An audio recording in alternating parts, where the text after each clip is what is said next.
Shalom.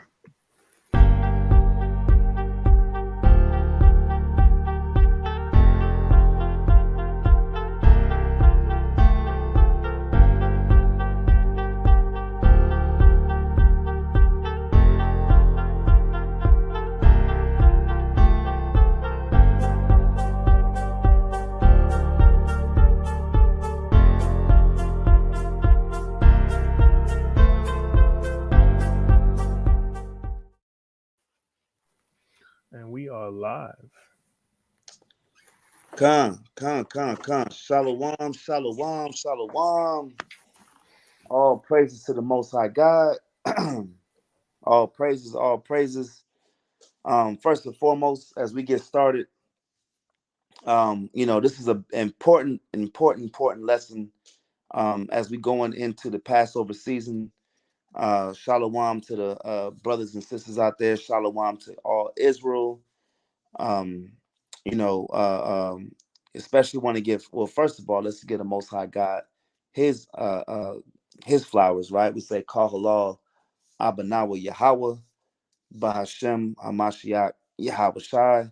That's all praises to the Most High God, whose name is Yahweh, in the name of His only begotten Son, Hamashiach Yahweh Shai, who the world ignorantly calls Christ Jesus or Jesus Christ.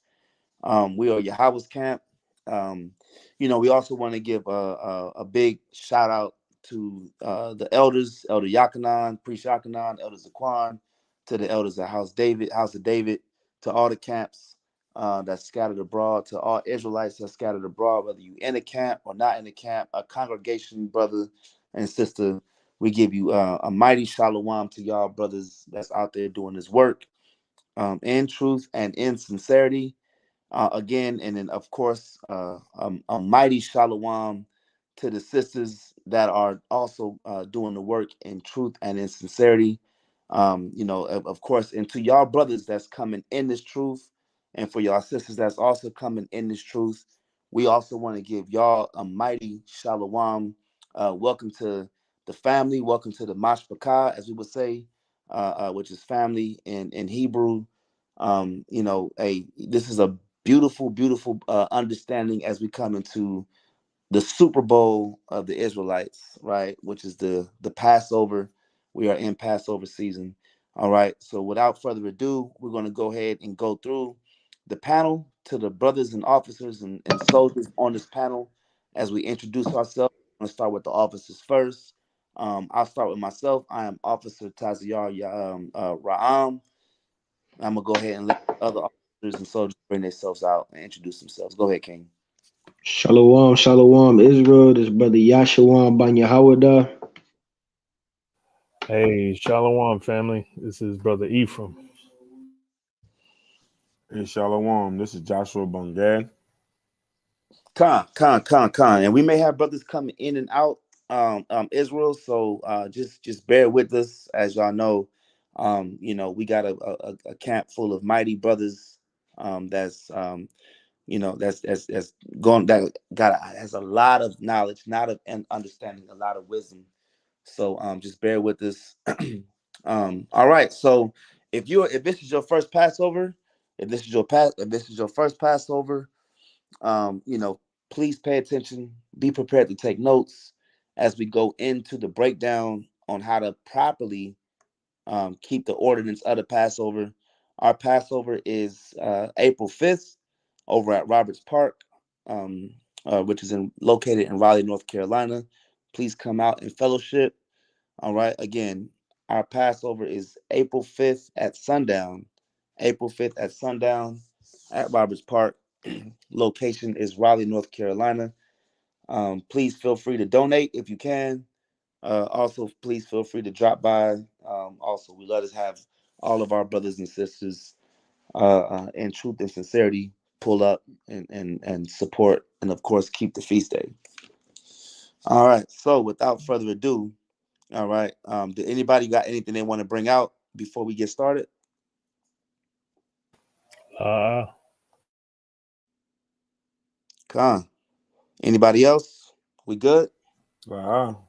All praises, all praises, all praises. All right, so we got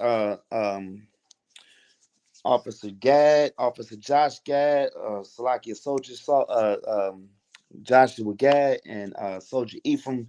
Hey, if y'all don't mind reading for a brother tonight, man, that'll be Tawab King. Come on. You ain't even got to ask.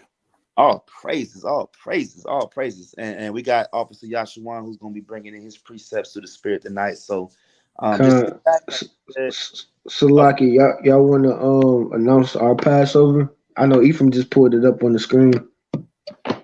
Con. Did it, but we'll do it again. Again, if you haven't got it, if you didn't get the memo, Passover is April 5th, 2023. All right, April 5th at sundown, 2023 at Roberts Park, located 1300 East Martin Street in Sweet, North Carolina. Sweet North Kakalaki. North Carolina. All right. Please, hey, if y'all can make it out, man. If you in the area, the Raleigh area, hey, we would love to have you come out, man. Our brothers and sisters welcome. And if you're in the area and you don't have a way to get to the location, all right, hit one of us up through some type of channel, whether it be through the YouTube page, whether it be, if you have our numbers, all right.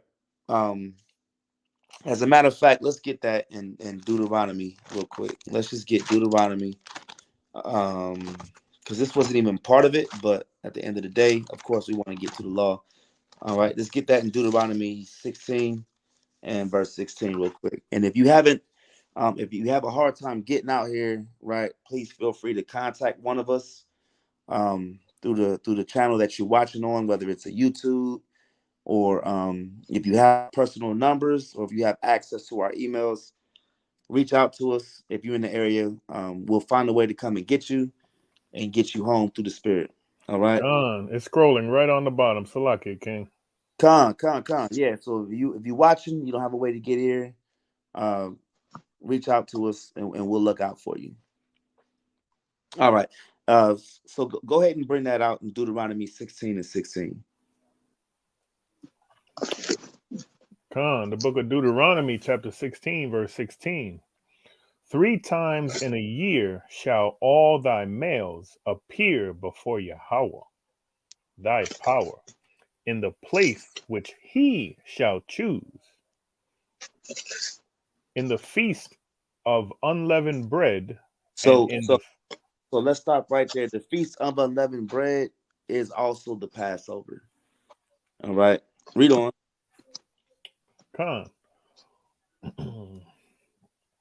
In the feast of weeks, mm-hmm. and in the feast of tabernacles, and they shall not appear before the Lord empty. Right. So ultimately, man, we don't want sin upon our brothers, on our sisters. Right. Again, if you're in the area, we're going to find a way to have you keep the Passover with your brothers and sisters, and to commemorate one of our, if not our highest of holy days, right? Pesach, you'll hear the word Pesach or Passover, as you've seen also in Deuteronomy 16. It was just overlap with the word unleavened bread, and we'll get into that unleavened bread and Passover and what that means. All right. So with that, let's start off with when you go into the so let's start off with Exodus. Let's go to the book of Exodus. All right. and ultimately, to understand Passover, most people go to actually, you know what? Salakia. Let's get Judges 5 and 11. Let's get that first. All right, let's get Judges 5 and 11. Ephraim, can you get that? And then Josh, can you get the book of Psalms chapter 32, verse 6?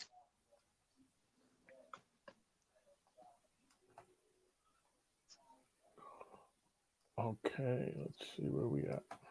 All right, Khan. The book of Judges, chapter 5. You said you want me to start at verse Salakia. Where we at? Verse 11. Salakia. 11. They that are delivered from the noise of archers in the places of drawing water, There shall they rehearse the righteous acts of the Lord, Mm-hmm. even the righteous acts toward the inhabitants of his villages in Israel. Then shall the people of the Lord go down to the gates. Con. So ultimately, when you go into verbatim the law of the Passover, we understand, right, that it's not verbatim as thus saith the Lord, right? But ultimately, what are we doing? We are rehearsing the acts. That's it. We are rehearsing the righteous acts. It's not hard, right? There's no law that says if you do it this way or do it that way, right, then you're damned forever. If you rehearse the righteous acts, then you are ultimately in sin. You're not going to find that. The Most High gave us a way of keeping it, right? And us in our captivity, we have to find out how to do it as best as we can, right? To rehearse the righteous acts. Read that again, brother. Con. It says the book of Judges, chapter 5, verse 11. It says, they that are delivered from the noise of archers in the places of drawing water, there shall they rehearse the righteous acts of the Lord. Right. And that drawing water, right? And the noise of the archers all goes back to us in our captivity, us being in captivity, us being under subjection of higher principalities and municipals and governments and ultimately other nations, right? That's what it means. And of course, they're not going to set it up for you to keep the Passover properly. Brothers got to work the day of the Passover, the day of unleavened bread, right? They're working on the Sabbath days, right? This is not our rest. This is why Moses said, let my people go so that they can serve the Most High properly. As long as you're in captivity, it's going to always be a hurdle on how to ultimately serve the Most High God, Yahweh, properly, right? As He wrote it down for us to do. So we're just rehearsing the righteous acts, right? Read on. Con. Even the righteous acts toward the inhabitants of his villages in Israel. Mm-hmm. Then shall the people of the Lord go down to the gates. Come. Let's get that, Josh. Let's get that also in Psalm 32, 6 and 7. Let's show you them what those waters, those drawing waters represent. Come. This is the book of Psalms, chapter 32, verse 6. And can you get Ezekiel 11 and 16? Con. Verse 6. For this shall every one that is godly pray unto thee in a time when thou mayest be found. Surely in the floods of great waters they shall not come nigh unto him.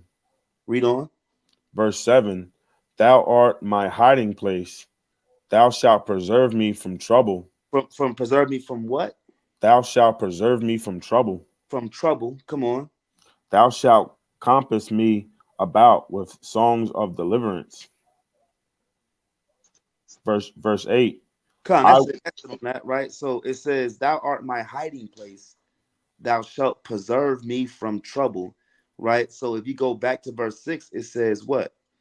Surely in the floods of great waters, they shall not come nigh or come near unto him, right? So those waters represent what? Troubles or affliction. That also represents what?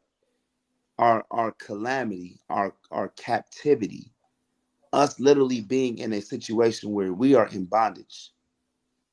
So those waters that you see in Judges 5 and 11, the drawing water, also is synonymous with what? The great waters that shall not come nigh unto him. It's not going to come nigh unto us, right? Because what? We are keeping the commandments of the Most High God. We are keeping his laws, statutes, and commandments. And what? We are diligent and we do it with love. Mm-hmm. We do it with we do it with satisfaction, right? I Con. was saying Salakia. the day I we just want to throw this in there.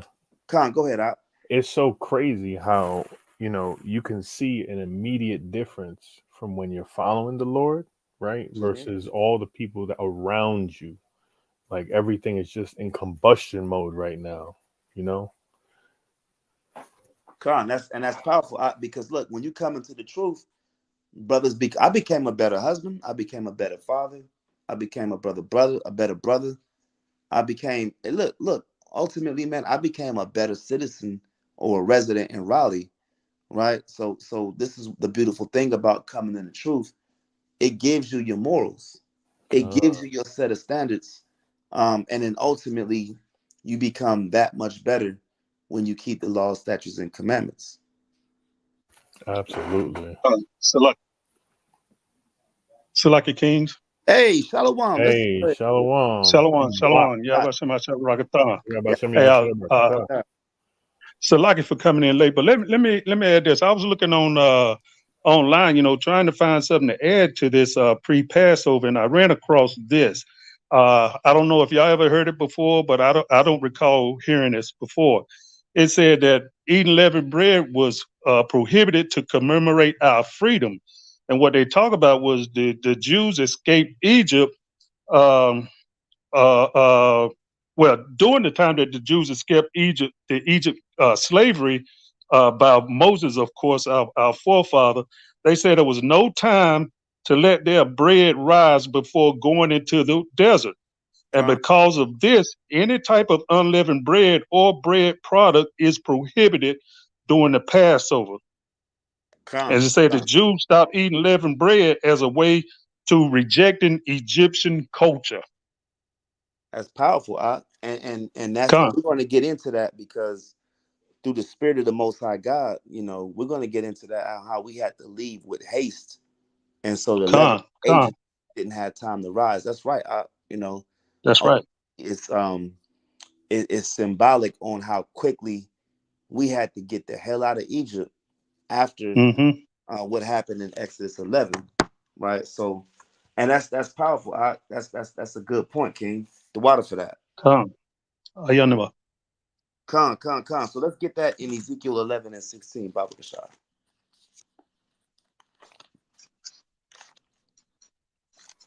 Khan. And ultimately, we just bringing this out on why we rehearse the righteous acts, even though we're not in the land. I've never been to Israel, right? I've never been to Israel, so it ain't like I go back and I commemorate Deuteronomy 16 and 16.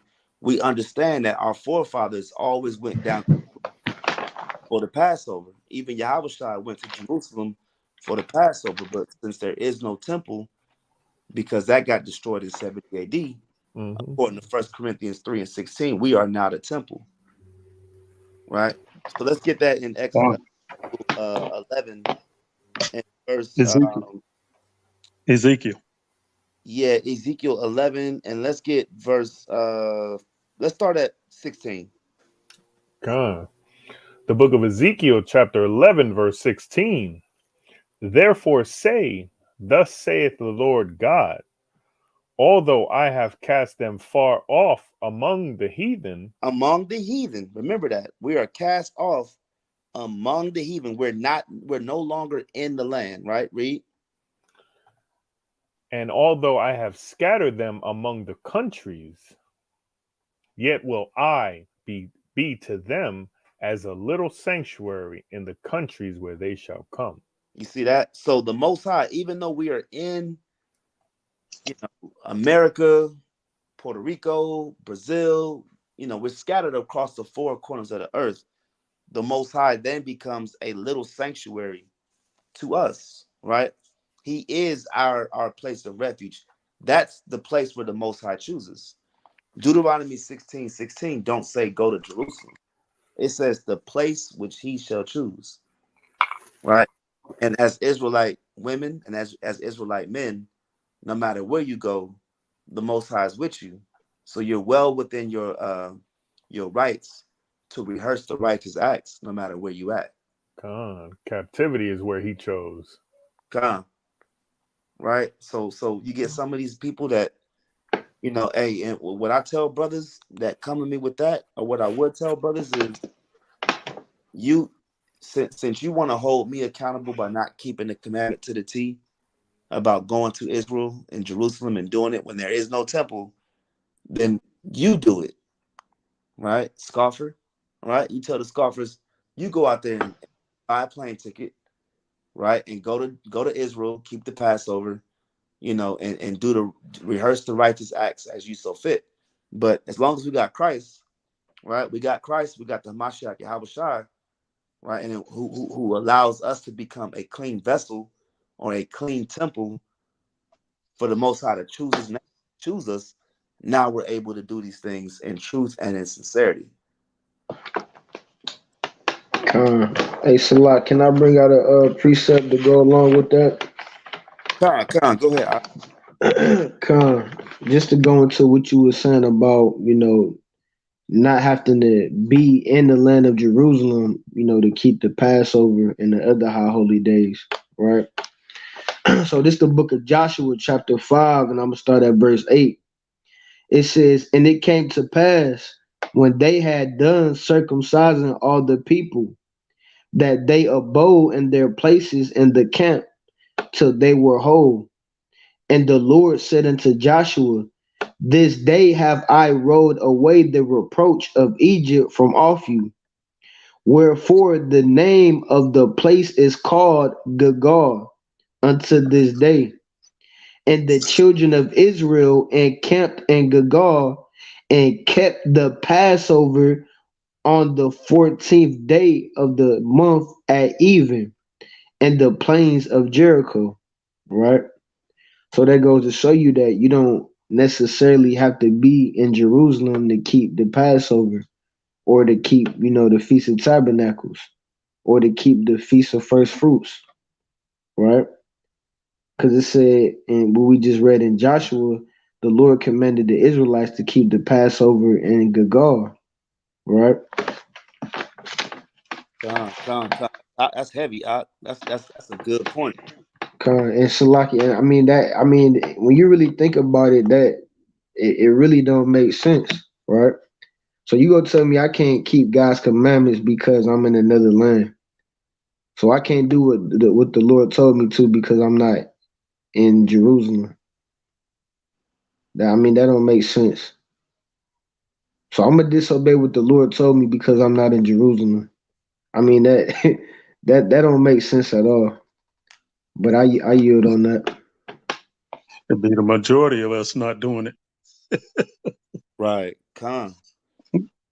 That's heavy. And what got us in captivity was not keeping feast days, not keeping Passovers.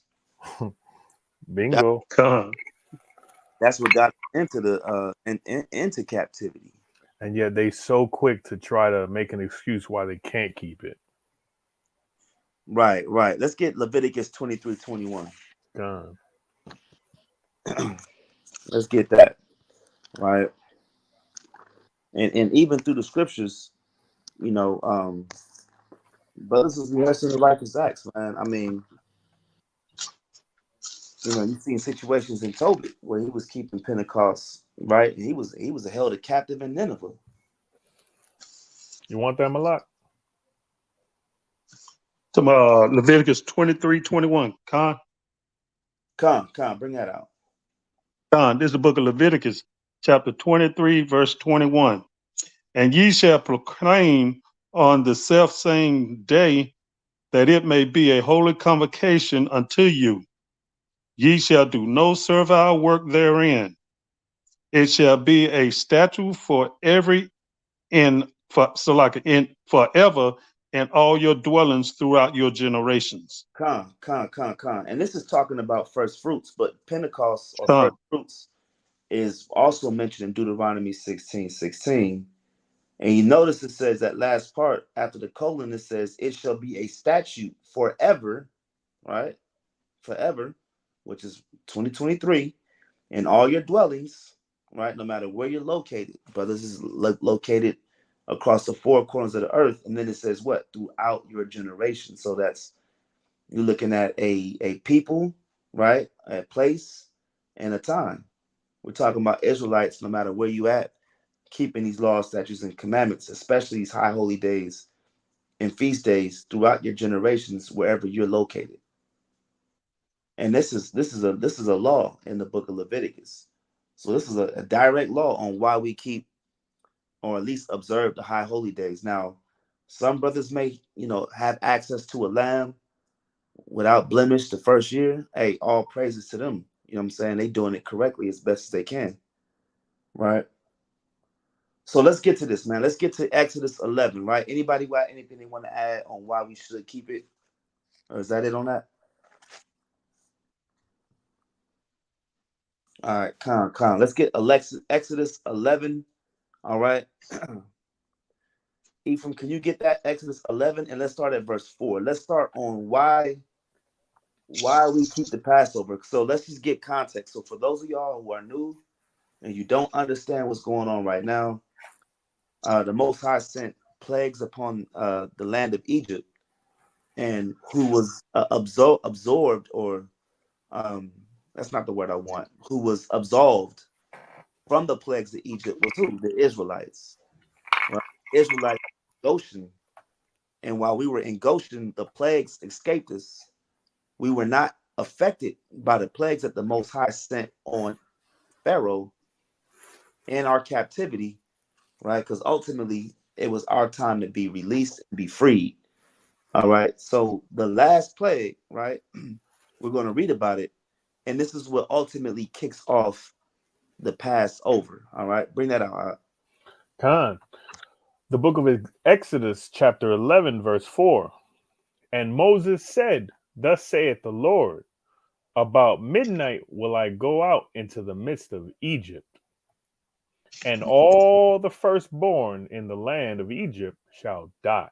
Shall what? Shall die. So all the firstborn in the land of Egypt shall die. Read on. From the firstborn of Pharaoh that sitteth upon his throne, even unto the firstborn of the maidservant that is behind the mill, and all the firstborn of beasts. So we're not just talking about the firstborn of the mightiest empire that the world known at that point, right? Egypt was the mightiest empire, right? Egypt was America. Egypt was America before America. Egypt was Rome before Come, Babylon before come. Babylon. It was that first empire that was like the shit, right? For lack of better terms, right? So the firstborn of Pharaoh that's on the throne, even down to the firstborn of the maidservant, right? Which is the lowest of the low.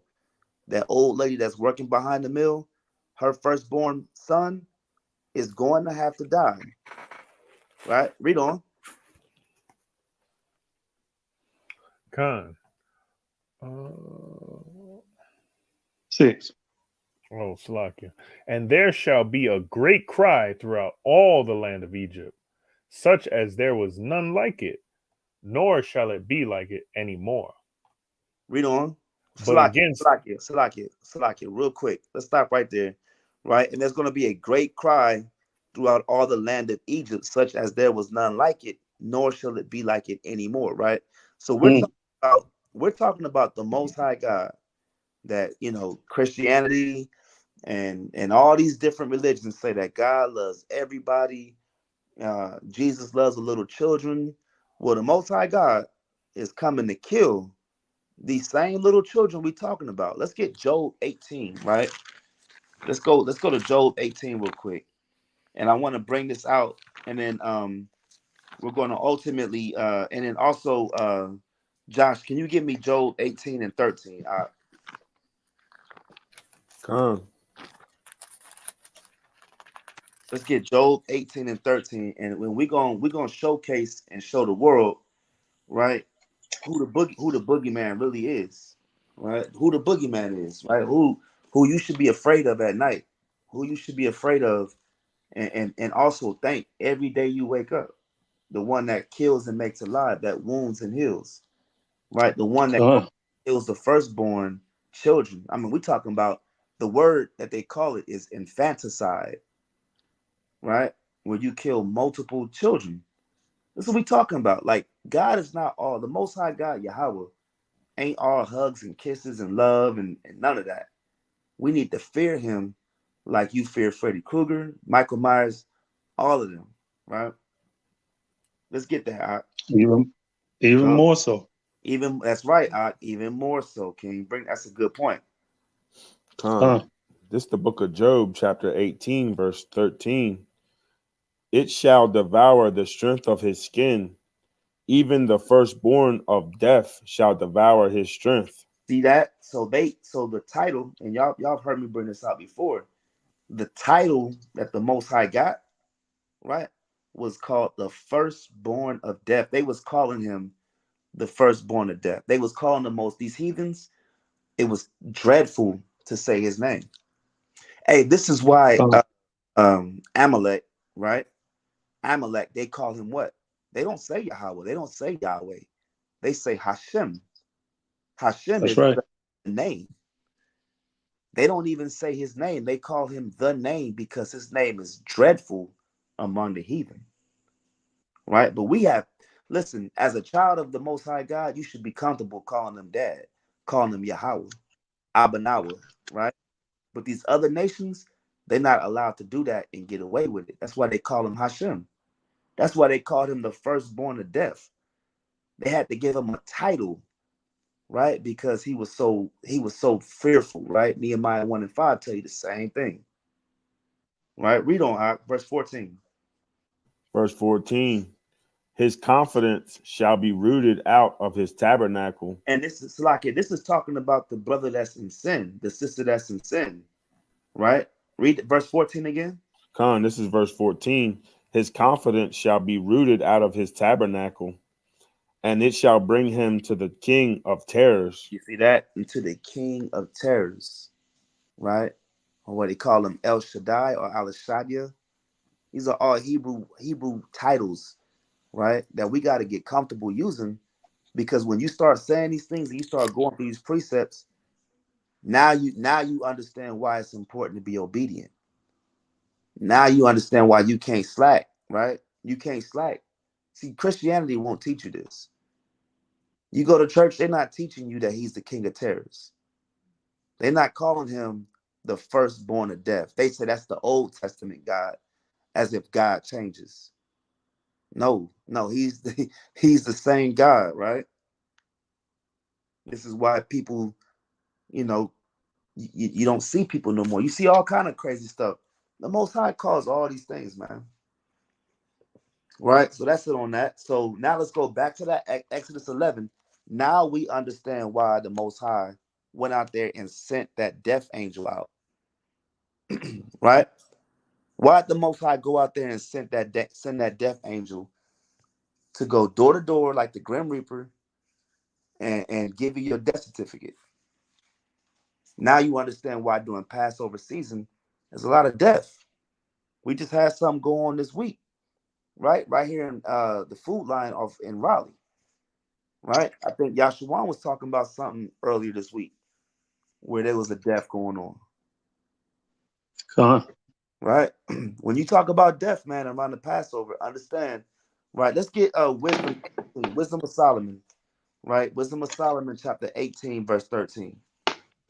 so like, Salaki, can I you bring just this precept up? Come, bring it out, bring it so, out. Salaki, yeah, and you just had that shooting in Nashville where there was I think it was three little kids that got killed, and then three other people. Man, yeah. Hey, and what happened during the Passover? You had little kids, man, little firstborns that had nothing to do with nothing, right? They had and even the beast though. That's what's that's even colder, right? It said, and all the firstborn of beast, right? All of them. So that's how you know it wasn't personal. The Most High was just going out there, and he just said, "I'm gonna send this death angel to go door to door, and I'm taking all the firstborn." Finished. Con, Right? Hey, that's how you know the Most High don't be playing. He said, "Look, I'm killing their kids and their cattle." I don't. He said, "I'm taking them out." All of them. And if you think about it, don't that make you want to be obedient when you know the Most High can snap your neck, right? And the great look, that's Yeah, why it says fear of the Lord is the God. beginning of wisdom. But you know what's con, is the Christian church tell you that God is your best friend. They'll say, Mm-hmm. you ever see a church that said God? mm-hmm. They Mm-mm-mm. they say God is dope. Like they can go get beer and nachos with the brother. with the Most High, right? God is dope. No, no, you better be afraid. Like when they heard the Most High's voice in the Garden of Eden, Adam and Eve had to hide. That's right. That's what we talking about. That's right. And Christianity Hey, has a so false like, idea on who the Most High God is. Go ahead. uh, okay, yeah, I wanted to bring out that precept where you were talking about earlier about the dreadful month of heathen, so people know exactly where to find that at. It's at Malachi 1:14, and it says as so. But cursed be the deceiver which hath in his flock a male, a vow, a sacrifice unto the Lord, a corrupt thing. For I am a great king, said the Most High of hosts, and my name is dreadful amongst the heathen. Come. That's right. That's right. That's why they call him Hashem. That's how you know they not the real children of Jacob, big con. Come, because they can't even say his name. It's dreadful for them to say it. They smart. Them small hats are smart because they won't be dumb enough to do all that. They know who they are, right?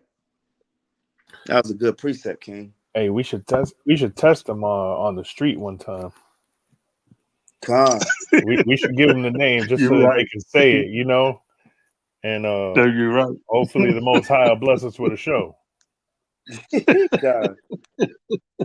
Con, con. All praises. Who got that Wisdom of Solomon 18, right? If you get Wisdom of Solomon chapter 18, let's start at verse, whoever got it, get verse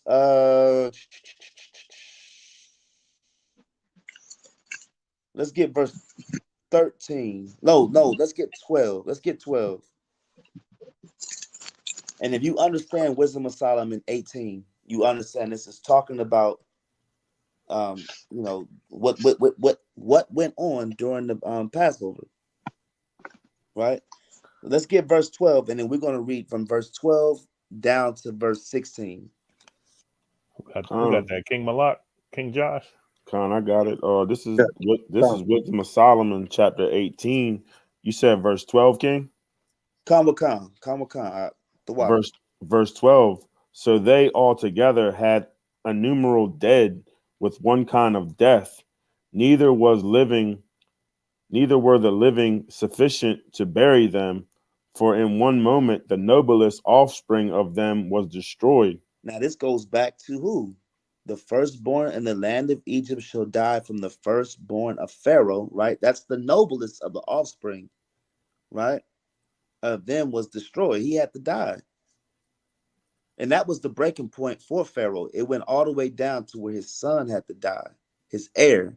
And if you know about, uh, uh, Egyptian or any kind of culture, right? Even our kings, right? The firstborn had that birthright to assume authority.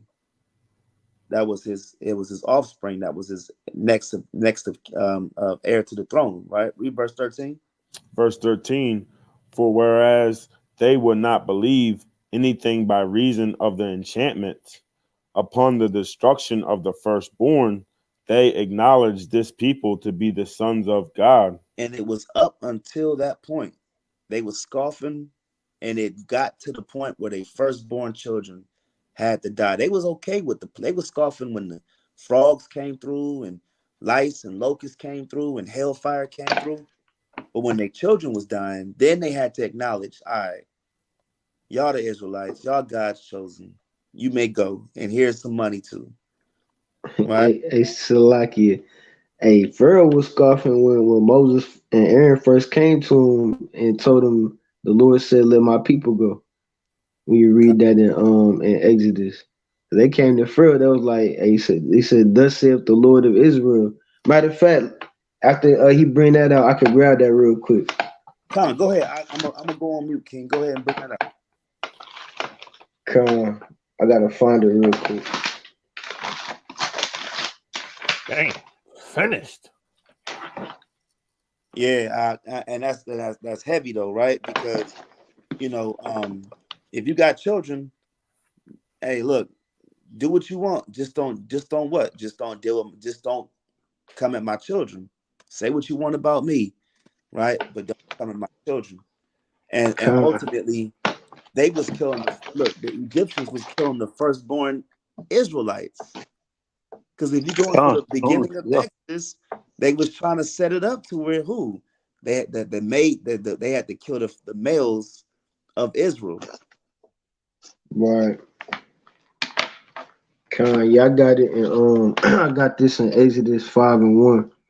This the book of Exodus, chapter 5, verse 1. So this happened after the Lord came to Moses in a burning bush, right? When you read Exodus chapter 4, and the Lord told Moses to go to Pharaoh, right? So this is Exodus chapter 5, verse 1. It says, and afterward Moses and Aaron went in and told Pharaoh, thus saith the Lord God of Israel, let my people go, that they may hold a feast unto me in the wilderness. Now listen to this part. And Pharaoh said, who is the Lord, that I should obey his voice to let Israel go? So even at that point in time, it was foreign to Pharaoh, like the God of Israel. He said, nigga, I'm your God. He said, you do whatever I tell you to do. He said, ain't no God, a God of the Israelites. He said, y'all my slaves. What you talking about? Right? Nigga, please. Right. Right. So it says, I know not. He said, and Pharaoh said, this verse 2, who is the Lord, that I should obey his voice to let Israel go? I know not the Lord, neither will I let Israel go. So that was you was showing his pride from the beginning, right? And that's what led the Most High to even put, Pharaoh and Egypt through all the plagues, right? Cause I Con. mean, ain't nobody really go, do what they, what you want unless you threaten them, right? Cause like That's Ron was right. bringing out, at that point in time, Egypt was the top ruling kingdom, right? So Pharaoh, he like, I'm at the top. He said, can't nobody tell me what to do, right? Verse 3 says, and they said, the God of the Hebrews have met with us. Let us go, we pray thee, 3 days' journey into the desert, and sacrifice unto the Lord our God, lest he fall upon us with pestilence or with the sword, right? So that was it on that. Con. Con. Hey, let's get so let's go to it now, right? So now we understand, and ultimately we was just trying to put into into clarity, right? So let's go right back to that. Because we still gotta finish Wisdom of Solomon. So let's go back to Wisdom of Solomon and let's get 18 and verse where we leave off at?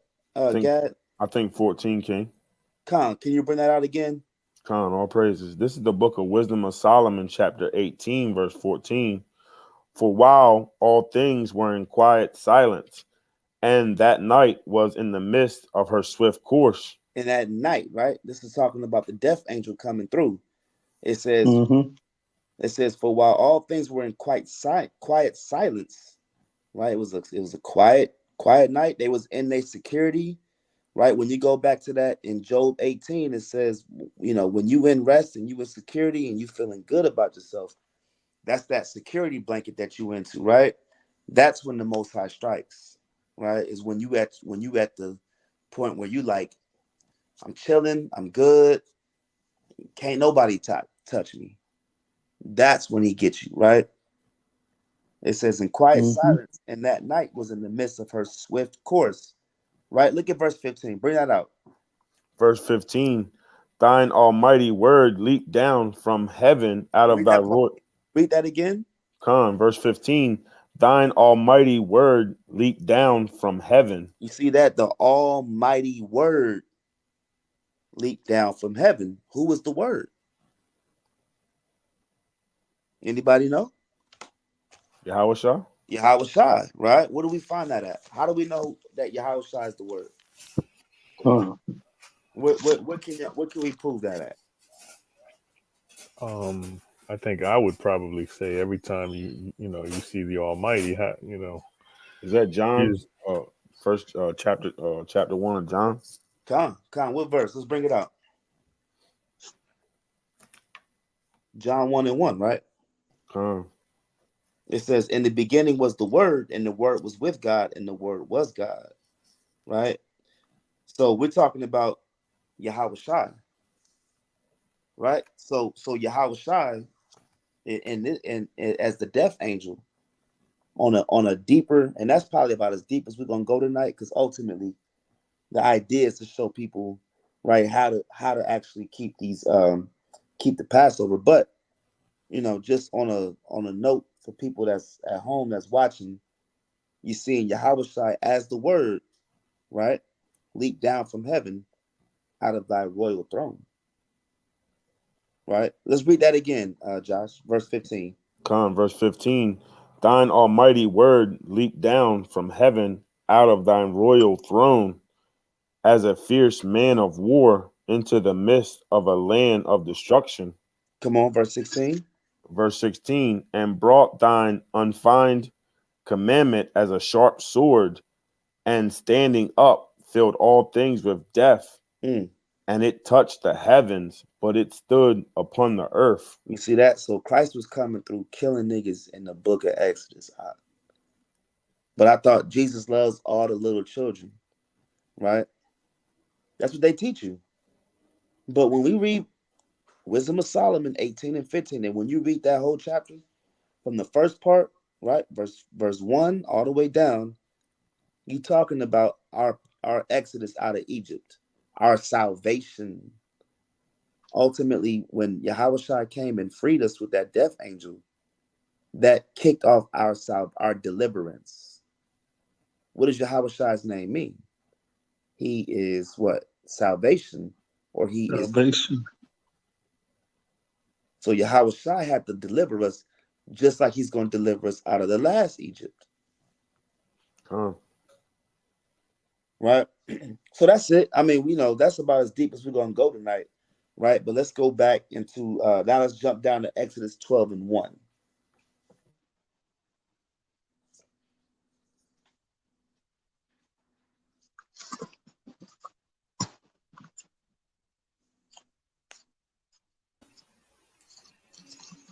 Con, the book of Exodus, chapter 12, verse 1. And the Lord spake unto Moses and Aaron in the land of Egypt, saying, This month shall be unto you the beginning of months. It shall be the first month of the year to you. All right. So we understand that the first month is not December or January 1st in the dead of winter, right? That's something your oppressor gave you, black man, black woman, right? Native American man, woman, right? So-called Latino man and woman. Your oppressor gave you the dead of winter as the beginning of your year. No, the first month is in the spring. Spring session. Listen, spring season when everything is being reborn. You got new flowers bloomed. You got bears coming out of hibernation. All types of animals that were sleeping for the winter. How in the hell is the beginning of the year and people still hibernating? Ultimately, you can't even grow crops in the wintertime. You have to use your storage, your surplus to eat and survive off the winter. Makes sense. It makes sense, right? But of course, Esau, their whole thing is death. Everything about the Edomite is death. They kill everything. They bring in their new year when everything is dead. Everything's completely opposite of what should be done. Right. Ultimately, our new year is when everything is brought back to life. It's a cycle. Everything is a cycle. Your moon phase is a cycle. Your days are cycles. And your years, your seasons are also cycles. Right? So the first month of the year to you, right? Verse 3. Con, speak ye unto all the congregation of Israel, saying, In the 10th day of this month shall they take to them every man a lamb, according to the house of their fathers. Come. Oh, so I can finish that out. A lamb for an house. All right. So you seeing right here, right? Traditionally, we take a lamb. You choose your lamb that you ultimately going to sacrifice, right? On the 10th day of the month. The 10th day of the month, you go choose your lamb, right? Read on. Con. And if the household be too little for the lamb, let him and his neighbor next unto his house take it according to the number of the souls. Every man according to his eating shall make your count for the lamb. So ultimately, you got a situation where if hey, listen, when you really read this, you understand that these sacrifices for Passover wasn't always done in the temple. Read verse 4 again. Watch this. Well, the last part it says a lamb for a house, but look at verse 4. Con. And if the household be too little for the lamb, let him and his neighbor next unto his house take it according to the number of the souls. Every man according to his eating shall make your count for the lamb. You see that? So you pick your lamb, right? But it's going to tell you later that you kill the Passover, but it doesn't necessarily have to be in the temple, right? You can also sacrifice your lamb, right, at your house, right? Verse 5 Your lamb shall be without blemish, shall a be what? male without blemish. Without blemish, right? This is all symbolic. We're gonna see Yahweh all through verse 5. Read on out. Con. Your lamb shall be without blemish, a male of the first year. Ye shall take it out from the sheep or from the goats. All right, so let's get First John. Let's get First John chapter. Wait, hold on. Let's get Hebrews 9 and 14 first. Hebrews 9 and 14. All right, real quick. Whoever got it, go ahead and bring it out. Because it said a lamb without blemish, right? Salakia, first I'm gonna read, I got it right here, so I'm gonna read it since I got it. This is John, the book of John, not First John, the book of John. It's the book of John, chapter 1, verse 29. The next day, John seeth, talking about John the Baptist, John seeth Yahushua coming unto him and saith, Behold, the Lamb of God, which taketh away the sins of the world. So we know that Yahushua is referred to as what? The Lamb Lamb of of God. God, right? That purges and cleanses Israel, right, from our sins. Let's get that in Hebrews 9. Khan, this is the book of Hebrews, chapter 9, verse 14. Uh-huh. How much more shall the blood of Hamashiach, who through the eternal Spirit offered himself without spot to God, purge your conscience from dead works to serve the living God? Come, you see that? So it says the blood of Christ, right? We're talking about Christ's Hamashiach's blood that did what? That cleansed us when he was shed for the sins of Israel and Israel only, right? He cleansed us from our transgressions, right? That's how we got cleansed by his ultimately death, burial, and resurrection. But then it also says offer him without what? Without spot. There was no blemish on Yahushua. You're going to see Yahushua all through verse 5, right? Read that again. Verse 14. Khan, this is Hebrews chapter 9, verse 14. How much more shall the blood of Hamashiach, who through the eternal Spirit offered himself without spot to God, purge your conscience from dead works to serve the living God? You see that? And we serve the living God, right? By doing what? By being obedient and keeping the law. You know how many Sabbath days we all broken? How many Sabbath days have brothers broken in their life? Man. Right? That's a sin punishable to death.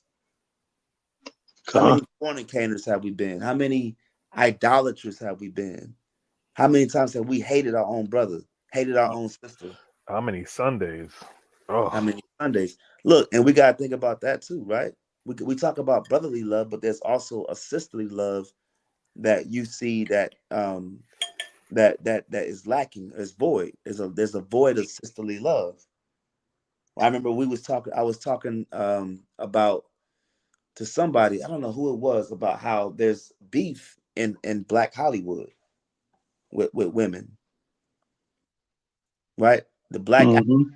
black actors, they got beef because it's the opportunities are so far and so few. I mean, so few and so little that they'll stab each other in the back just to get the role. This is why you see the same people in Spike Lee movies and Tyler Perry movies, is because they can't get a break. They can't really get on like that. All right. So let's also get so we see that Yahushua was without spot, right? And then Salakia, John 1 and 29, John calls him the Lamb of God. Let's also get 1 Peter 1 and 19. I'm gonna show you Yahushua through here, right? Yahushua is all through the scriptures. And then somebody else get me Matthew 27 and 19. Let's bring that out in 1 Peter 1 and 19 first.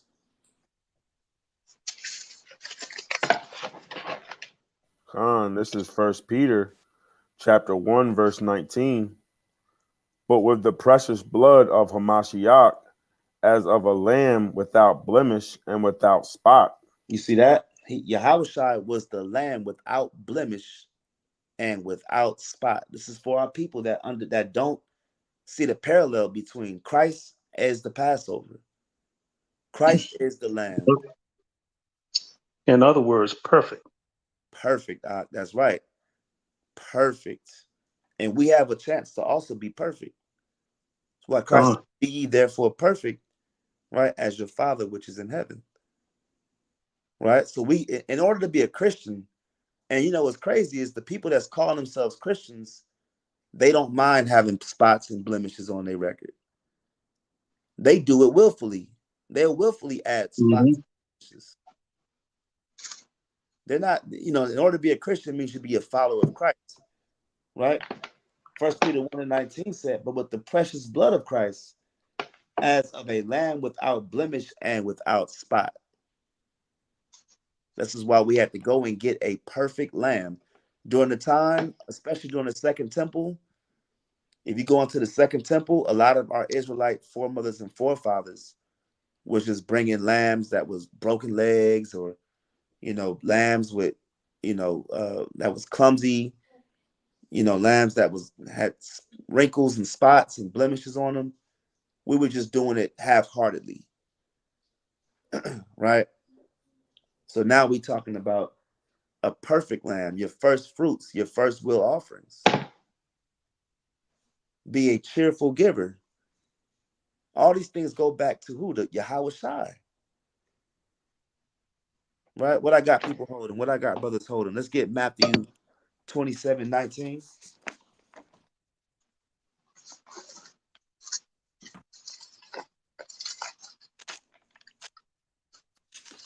Whoever got it. Con. The book of Matthew, chapter 27, verse 19. Come on. When he was set down on the judgment seat, his wife sent unto him, saying, have thou nothing to do with that just man? With that just man, right? The brother didn't commit a crime. So he was even spotless in front of the governments of the land, in front of Rome. Right? Pilate's wife had a dream right before Yahushua was executed, right? Martyred, right? In the name of our Father, but ultimately it was for the sins and the redemption of Israel. But even Pilate's wife said, this man didn't do anything wrong. He's not guilty of anything. Read on. Con, for I have suffered many things this day in a dream because of him. You see that? So does that make sense on why the lamb must be unblemished? Now, of course, right? Of course, us being in damn America, in Babylon, you can go get lamb from Walmart. You can go get lamb from damn. You can even get lamb from some of the best butchers markets, but you never know what that lamb was like before they butchered it. That's right. That lamb could have been blemished or spotted. It could be a clone for all you know. You can be eating. Look, brothers could very well on our Passover be burning clone meat. Very well, but we're doing what is rehearsing the righteous acts. And then when So, Yahweh come back, he gonna put everything in order. Go ahead, King. Salaki, That's right. or it could have died of itself. Or it could have died of itself. That's right. You see that? So let's go back to that Exodus 12 and 5. So what we established so far is the lamb must be taken and brought into your living quarters on the 10th day of the first month. Right? Let's get verse 5 again. Con, the book of Exodus, chapter 12, verse 5. Your lamb shall be without blemish, a male of the first year. Ye shall take it out from the sheep or from the goats. Right, right. And I just thought of a law just now. I can't off the top of my head um find it, but the scripture says you cannot, there's a law that says you cannot seize a kid or a goat while it's still um weaning on the breast milk of his mother, right? There's a law that says that when that, so it has to be a year older, or it has to, so the Passover has to be a year old, a 1 year old male goat. That's the law. Has to be a 1 year old male goat without blemish, right? But even in the law in general, you can't, get a baby goat that's 9 months old, 10 months old, and cook it. 6 month old baby goat, right? You have to cook that goat after it's off the milk. That's a law. I forgot where it's at. Hey, But hey, Salakia King.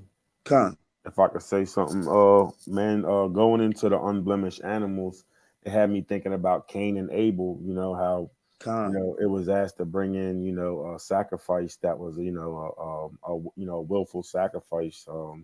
And also, I was reading through the first couple chapters of Leviticus, and it constantly, that was like for your sacrifice for your sins, and it was constantly going into different animals and who needed to bring in animals and what kind of sins were being done, and it constantly went into the animal must not have any blemishes to it. con. That's right. That's right. Hey, Salaki, I think I found your precept. Is it this one? The first of the first fruits of thy land thou shalt bring into the house of the Lord thy God. Thou shalt not seethe a kid in his mother's milk. Con. That's it. Yep. Exodus 23 and 19. Right. So like, Con. Go ahead. yeah. Also, going back to what you were talking about, the meat that you buy at these different company stores or whatever, you don't know how old that meat is, or you just don't know any history on that meat, whether it be, right to eat or not. This is going into Colossians, where you said, okay, it'll all be fixed when we get into the kingdom. Colossians 2 and 16 and 17. Let no man therefore judge you in meat or in drink or in respect of a holiday or of the new moon or of the Sabbath days, which, verse 17, which are a shadow of things to come, but the body is of Christ. So, we may not be keeping everything correct and everything, but it's the spirit that's having us keeping it, period. But it's all going to be fixed, as you were saying earlier, once we get into the kingdom. That's right. That's right. That's right. Yeah, we just rehearsing the righteous acts, man. We just Rehearsing, that's right. our Exodus, man, and looking forward to our next Exodus, ultimately in our entrance into the kingdom. Right. Our next Exodus is going to be the entrance into the kingdom, and brothers going to get crowns of righteousness, right? Sisters going to be beautified and built up. It's going to be a righteous thing, man. All right. All right. So where we at? Exodus 12 and 6, correct? Con. All right. Let's get Exodus. Let's bring that out. The book of Exodus, chapter 12, verse 6. Ye shall keep it up until the 14th day of the same month, and the whole assembly of the congregation of Israel shall kill it in the evening. You see that? So you don't really see Levi right here. You'll see the whole assembly of the congregation of Israel shall kill it in the evening, right? Yahweh kept Passover where? At his crib, at somebody else's crib, in the attic, in the roof, right?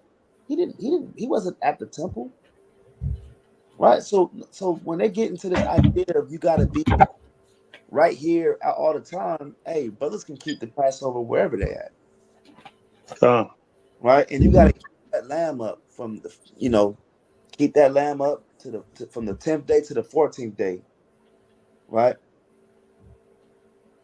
So if you know anything, and I was telling the priest Jacqueline about this earlier today, y'all know the brother Isaiah Yashala from Men of War and what's that? What city they in? They out there in Ohio. Tazadak brother. That's good brother. Shout out to them brothers too.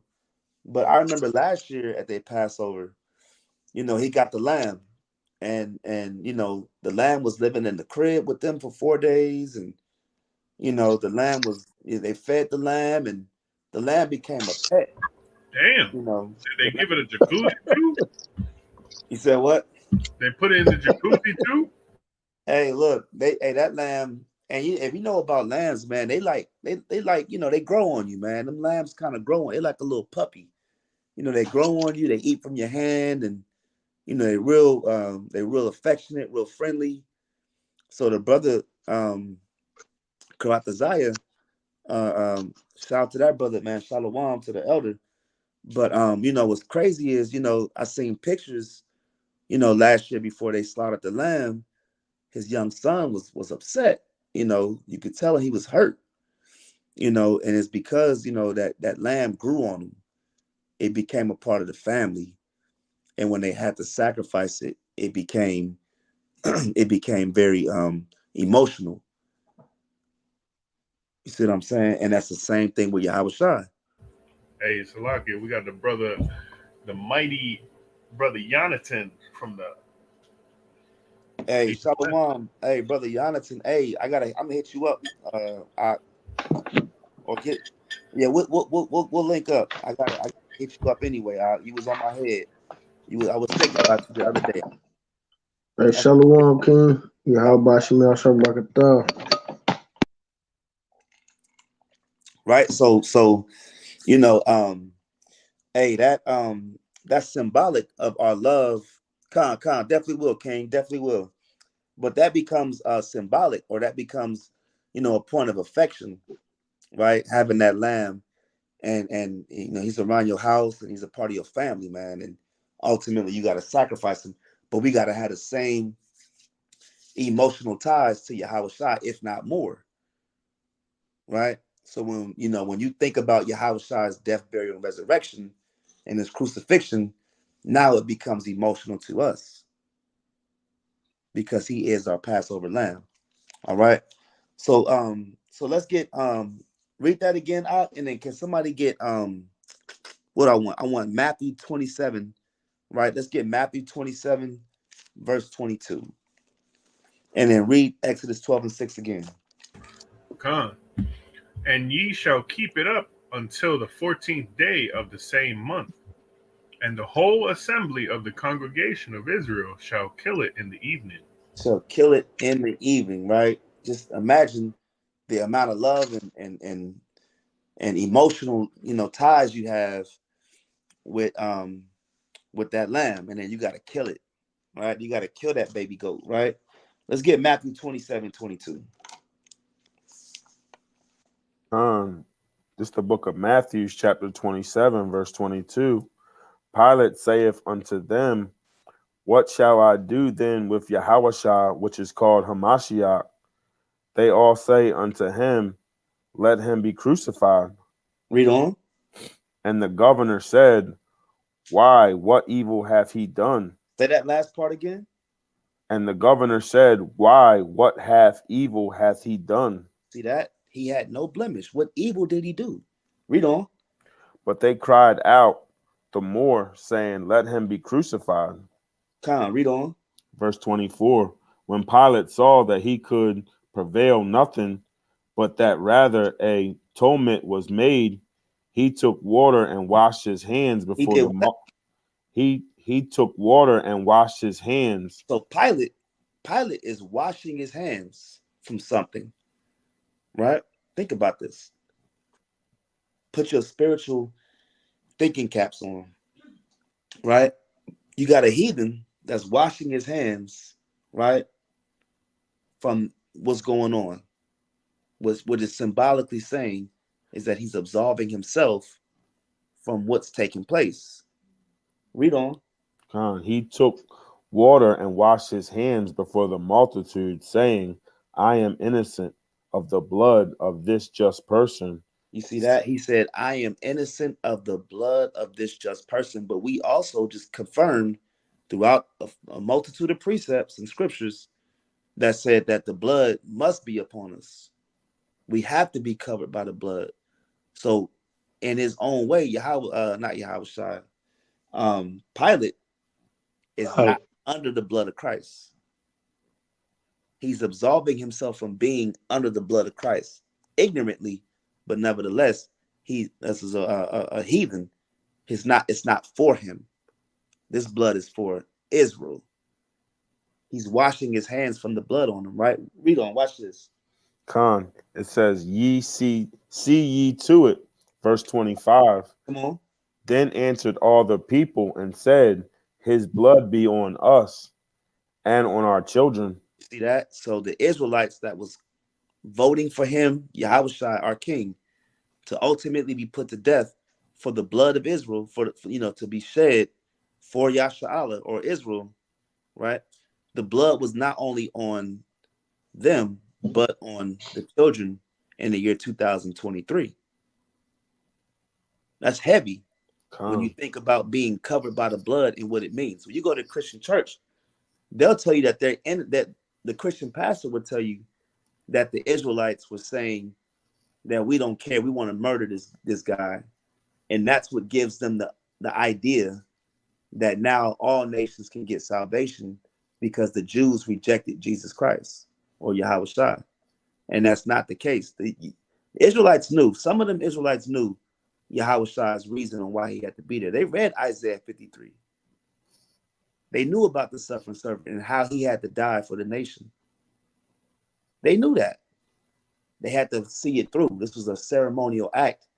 This is the schoolmaster that you read about, right? And then ultimately, Christ is the real deal, because the bulls and goats and these Passover lambs were schoolmasters. They were dress rehearsals for decades and decades and centuries till finally the Messiah came and had to die for the Israelites. That's why I said, what? By his stripes we are healed. Right? So that's a heavy topic, but ultimately being covered by the blood means that he had to die for the Israelites. Right? And said his blood be on us and on our children. So this is why we're covered now, because Christ died 2,000 some odd years ago, 2023 years ago, right? For Israelites. All right. So where we at? Let's go back to Exodus 12. All right, let's get verse 7 now.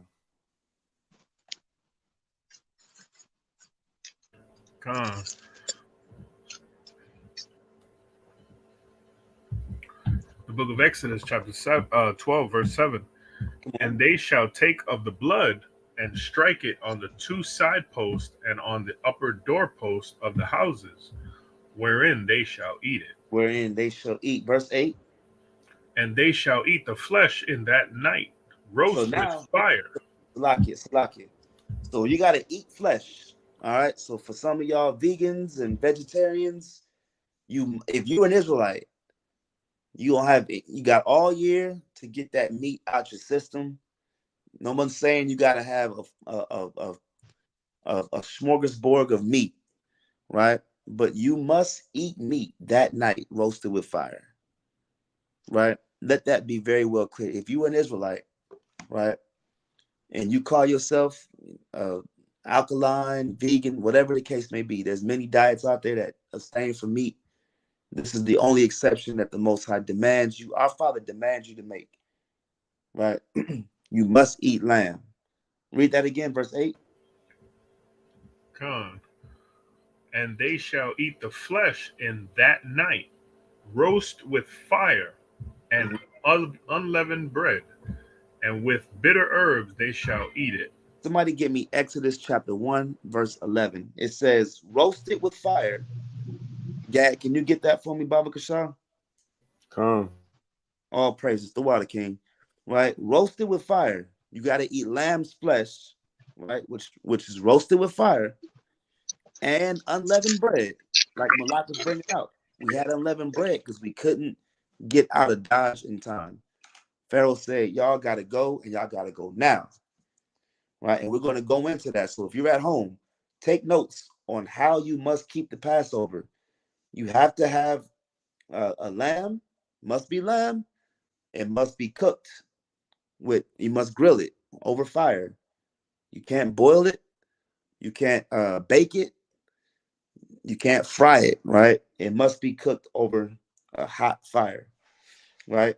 And with bitter herbs. So you must have uh, grilled lamb, right? Grilled lamb, unleavened bread, and bitter herb. The bitter herb, we went through the first two, why we must have lamb and why it's unleavened bread. Let's get on why we have bitter herb and what that represents. All right, let's get Exodus chapter 1. Bring that out. Con, you said verse 11, right, King? Con, that's it. This is the book of Exodus, chapter 1, verse 11. Therefore they did set over them taskmasters to afflict them with their burdens. And they built for Pharaoh treasured cities, Pithom and Ramesses. Read on. But the more they afflicted them, the more they multiplied and grew. And they were grieved because of the children of Israel. Read. Verse 13, and the Egyptians made the children of Israel to serve with rigor. To serve with what? To serve with rigor. So we're talking about hardcore bondage, hardcore slavery, right? Being sold, being whips on our back, working sun up to sun up, sundown to sundown. No rest, right? None of that. No rights. Your child being sold to slavery, your daughters being sold off to be harlots, your sons being sold off to be servants and slaves in any parts of the land. You don't see your family again.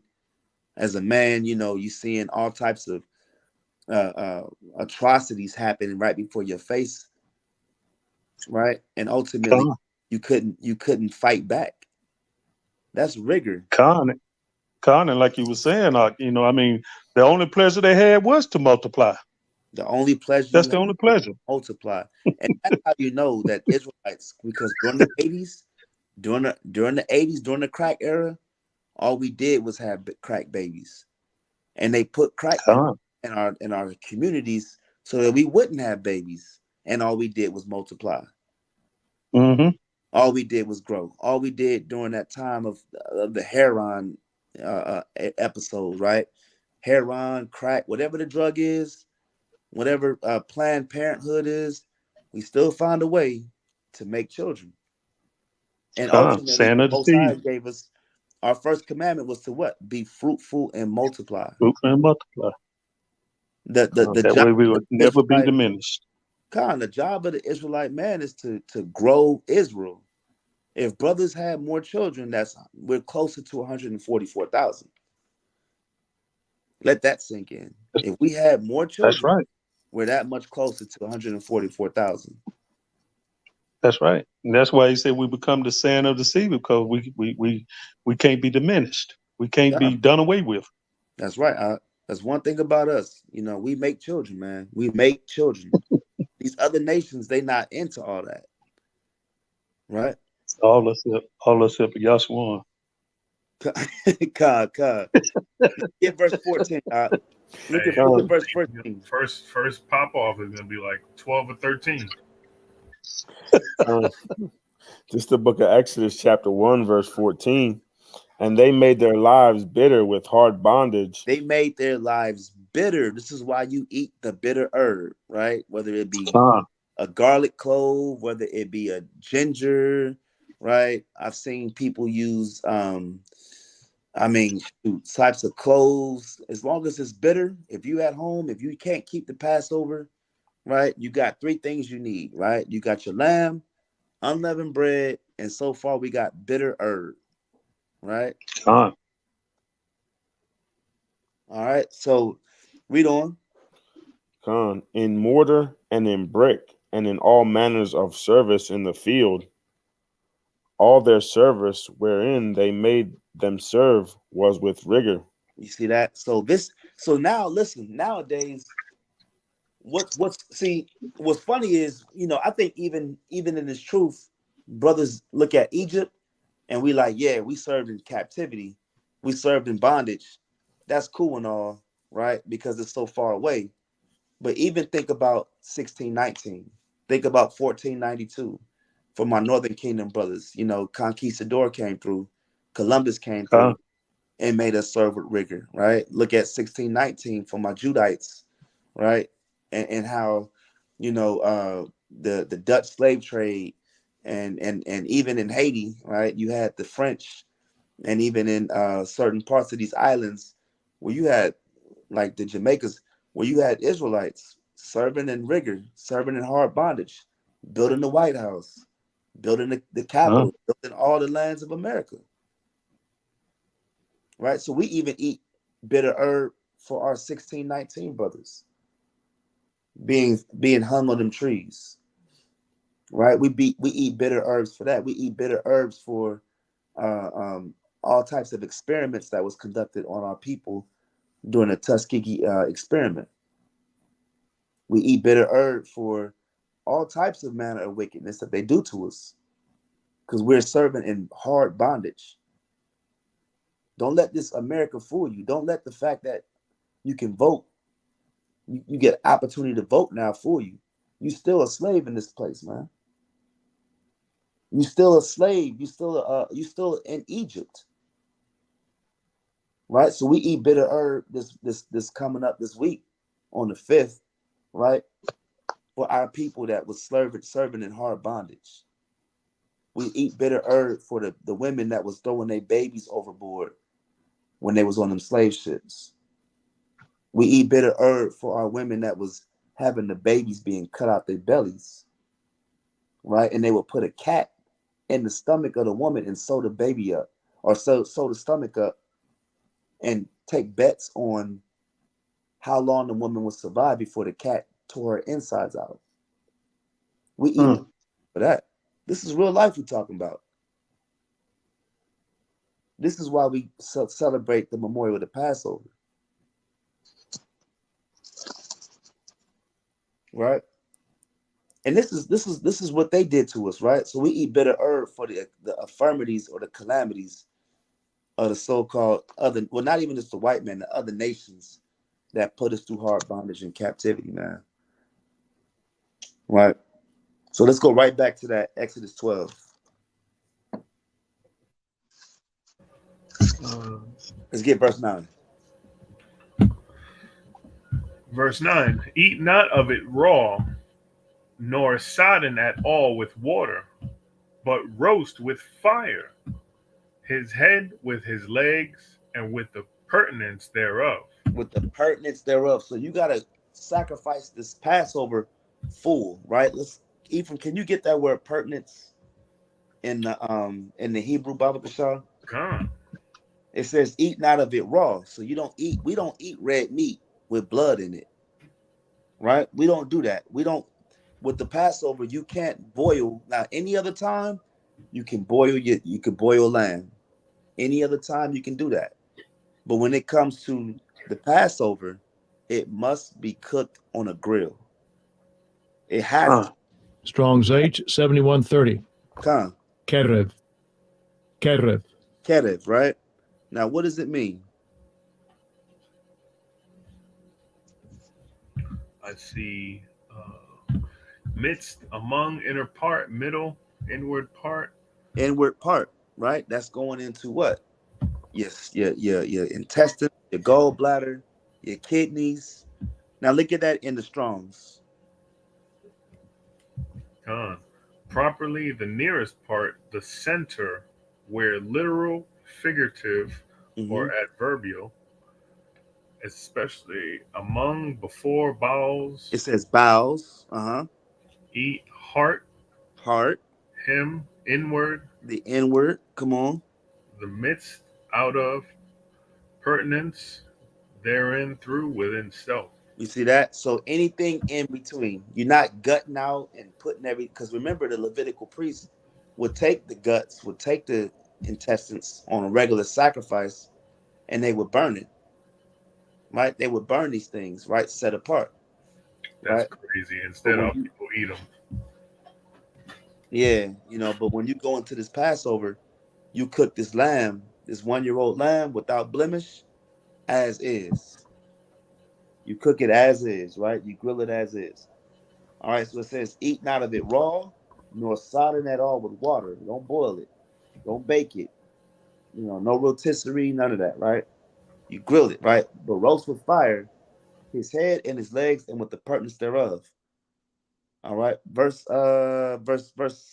Verse 10? Yeah, verse 10. It says, and ye shall let nothing of it remain until the morning.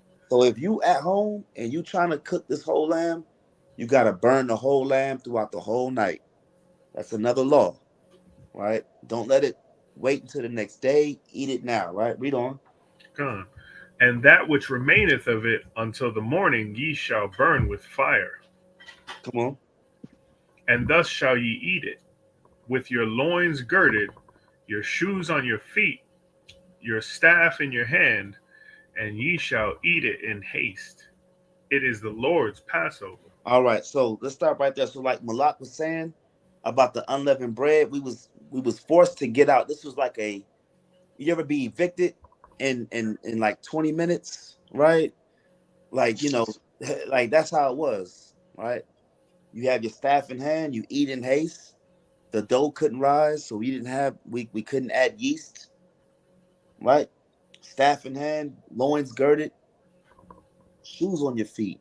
So if you at home, hey, listen, rehearse the righteous acts and put on the clothes. Eat it fast, right? Eat it as if you got to go quickly, right? Staff in hand. We getting ready to leave. Brothers got their staffs in their hands. You got your garments on, right? You got your shoes on. It's not so much about a fashion show. The Passover is not so much about a look at me moment. Yeah, we like to, come out and look our best, but we also got to understand that when we was leaving Egypt, like we was getting ready to get up out. We was hyped. We was happy, but we had a mission. We getting ready to go make this journey to Israel. All right. Read on. Somebody give me Exodus 18 and 11.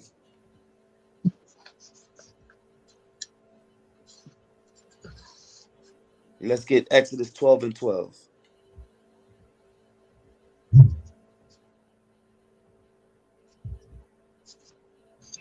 Khan, it's the book of Exodus, chapter 18, verse 11. Salakia, real quick, before we get Exodus 18, let's get Exodus 12 and 12, and then we'll get 18 and 11. My fault, King. Khan, you good? The book of Exodus, chapter 12, verse 12.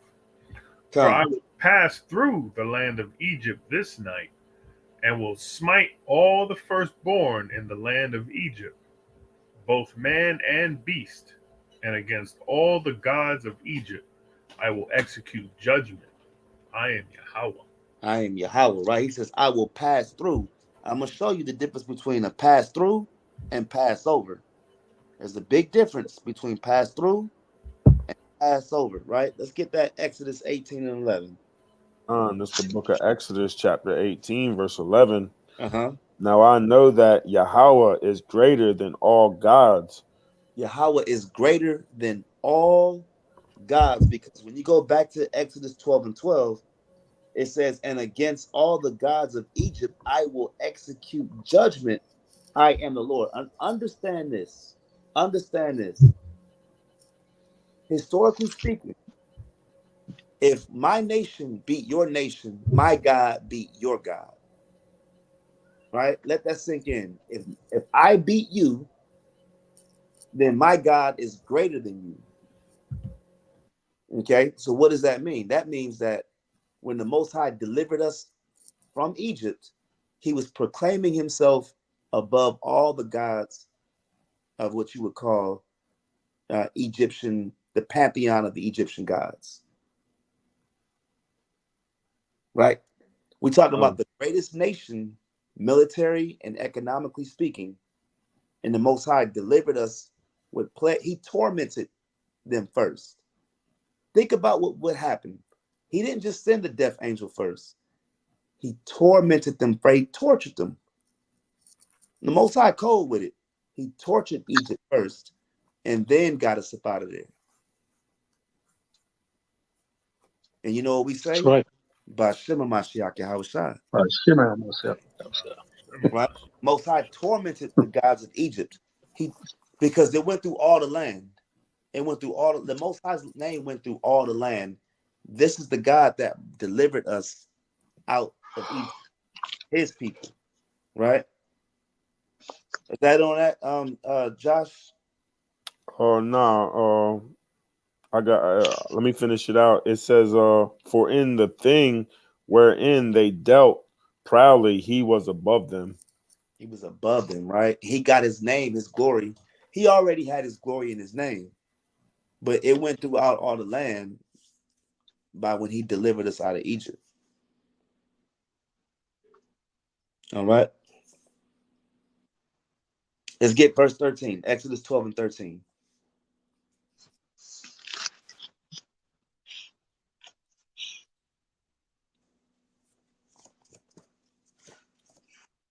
You there, King?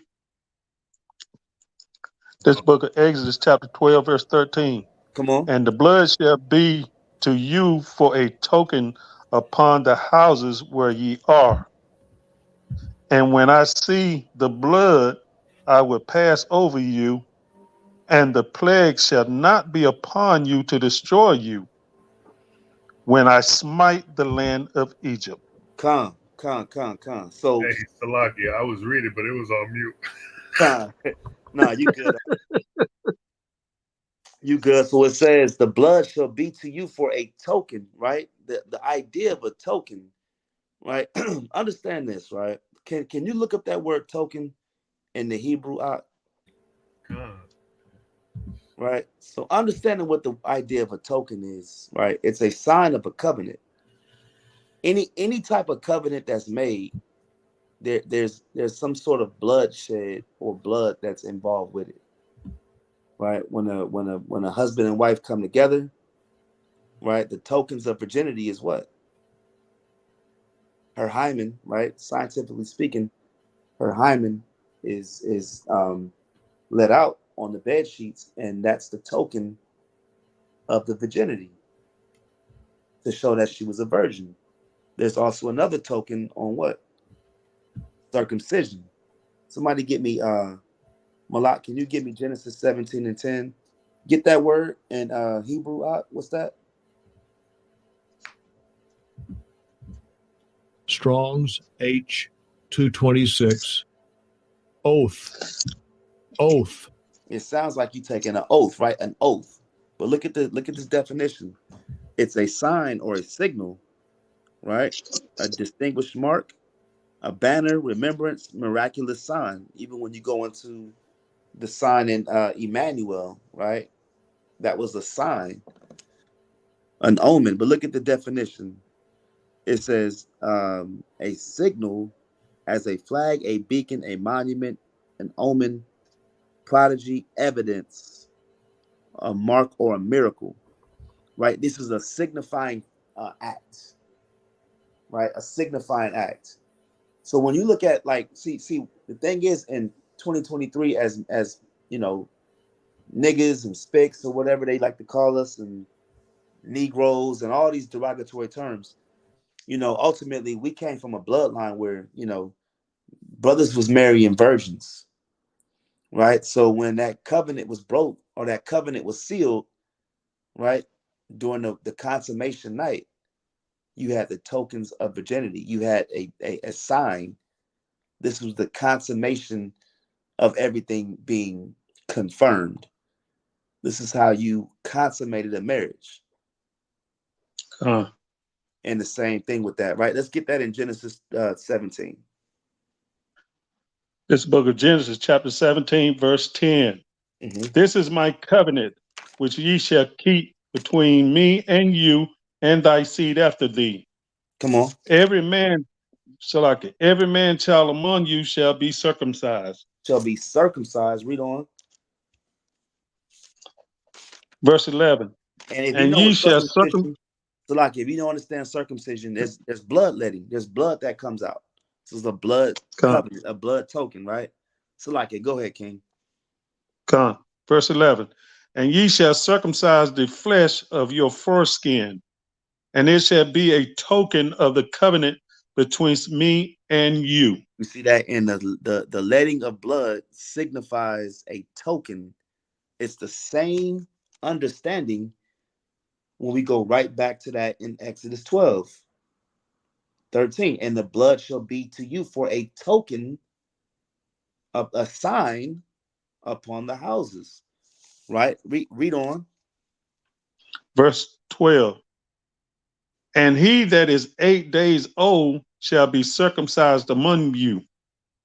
Every man child in your generations, he that is born in the house or bought with money of any stranger which is not of thy seed. You see that? So that just goes into the circumcision of Abraham, right? 8 days old. Our young brothers are supposed to. And look, if you got a young child, we know brothers is coming in, and they got sons being born. Hey, it's a righteous thing is you can get them circumcised on the 8th day, right? That's the law, right? So I'm gonna also get this and let's see, let's get 1 John 1:7. 1 John chapter 1 verse 7.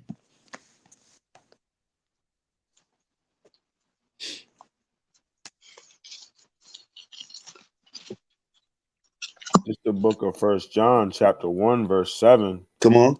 Brethren, I write no new commandment unto you. Wait, Salaki, where you at? 1 John 1:7. Oh, Salaki, I'm sorry. I was at 2 and 7. Salaki, I'm sorry. Oh, you good, King? You good? This is 1 John chapter 1 verse 7. But if we walk in the light as he is in the light, we have fellowship one with another, and the blood of Yahushua HaMashiach, his son, cleanseth us from all sin. Ka. So I just want to bring that out, right? About how the blood, right, was a token. Yahushua's blood was also a token for what? Our ability to be grafted back in. That goes into Romans 9, right? Now that we can be grafted back in. Everybody on this panel was wicked at one time. Right? Yahushua came in and have it to where now we can be righteous. Now we can be the wild branches grafted back in. Right? And you got to get the Most High hand for that because he sent his son to do that. We talk about everybody else's sons dying. Pharaoh said, I had it. They can go. My son died. The Most High God sent his son as well, right? So let me get this also. I'm gonna get Leviticus 17 and 11. Right. I'm gonna get Leviticus 17 and 11. I just showed up, so I'll bring it out. It says, for the life of the flesh is in the blood. You know what I'm saying? So ultimately the life, right, is in the blood. For the life of the flesh is in the blood. And I have given it to you upon the altar to make an atonement for your souls. For it is the blood that maketh atonement for the soul. So life is in the blood. This is why we don't eat food with blood in it. There's life. Con, We cook it out. There's life in that. Right? that's right. Con. All praises. Y'all with me? Con. Con. All right, con. Let's go back to Exodus 12. Let's go right back to Exodus 12. So now, so for y'all at home, again, as we going through these, take notes on how to properly keep this feast day, this high holy day, right? Because this is it's beautiful, like everybody didn't get it right the first year, the second year, but as you start to, this is why camps are important. This is why congregations are important, because we can teach each other how to build this thing up and do this thing correctly, right? And have these understandings being brought out through the Spirit, especially during these times, man. Especially, there's a lot of death going on. Hey, a death angel out, especially during the Passover season. Hey, it's time to really start to rehearse these righteous acts. So, where we at? Let's get Exodus 12. Now let's get verse 14. You want them a lot? This book of Exodus, chapter 12, verse 14. And this day shall be upon you for a memorial, and ye shall keep it a feast to the Most High throughout your generations. Ye shall keep it a feast by an ordinance forever. How long? Forever. Forever, right? Forever, right? So these things must be done. We established in Leviticus 23, 21. No matter where you at, right? These things must be done forever. Read verse 15. Verse 15. Uh-huh. 7 days shall ye eat unleavened bread. Even the first day ye shall put away leaven out of your houses. See that? So let's stop For right whoso s- there. Stop like right there real quick. It says you must eat unleavened bread. It's no, well, I'm not eating any bread. I'm gonna just play it safe. No, as an Israelite, it's your job to understand what unleavened bread is and eat it. You must eat. Read that part again. There's no Con. wiggle room. Read that again. Verse 15. 7 days shall ye eat unleavened bread, So that's a law right even the there. first day. That's a Con. law. A law right there is you must eat unleavened bread for 7 days. People want to, make excuses and find ways to wiggle out. Well, I'm not going to eat. I don't know what unleavened bread is. Listen, you got to find out what has leaven and what doesn't have leaven. Read on, King. Con. Con. That means all 7 days, every day of those 7 days. Come. So like even the first day ye shall put away leaven out of your houses. For whosoever eateth leavened bread from the first day until the seventh day, that soul shall be cut off from Israel. You see that? So you must, not only are we eating unleavened bread, but you have to take the leaven out of your house. Ephraim, do you got a list of them that leavened bread, that leavening agent? Con. All right, Khan. So as Pull that Ephraim up. bringing up the list of agents or leavening agents, right? And this is things that go out every year around Passover. So if you at home, screenshot it, write it down, right? I'll go through the list. These are leavening agents. If you see these labels, remove it from your house speedily before Passover. So it's our job as watchmen and brothers that got love for our nation to get this understanding out to you before the Passover. Right? So here's the list. Sodium bicarbonate, get it out your house.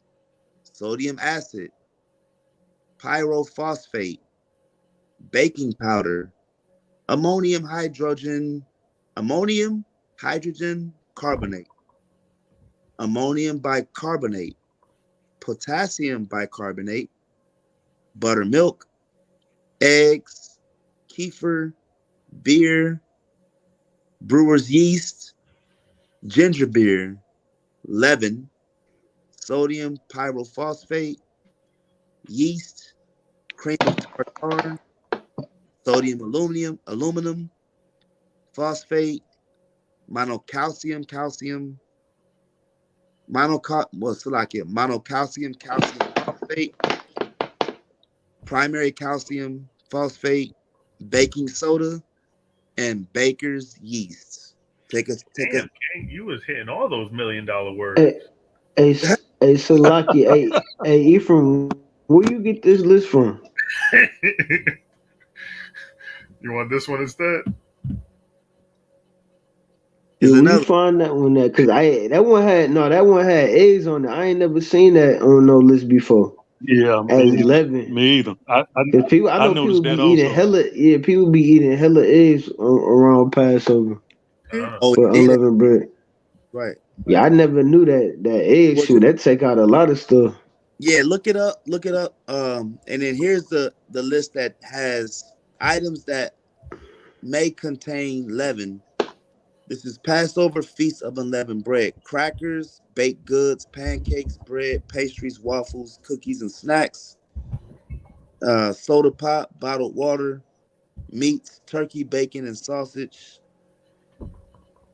And it says check Mm. package and ingredients: salad dressings contain sauces and vinegar, beer and alcoholic beverages, canned goods, medicines, seltzers, Boris yeast, packaged cheese, pre-sliced or shredded, pre-packaged meals, including cooked, prepared entrees, sauces, and seasonings.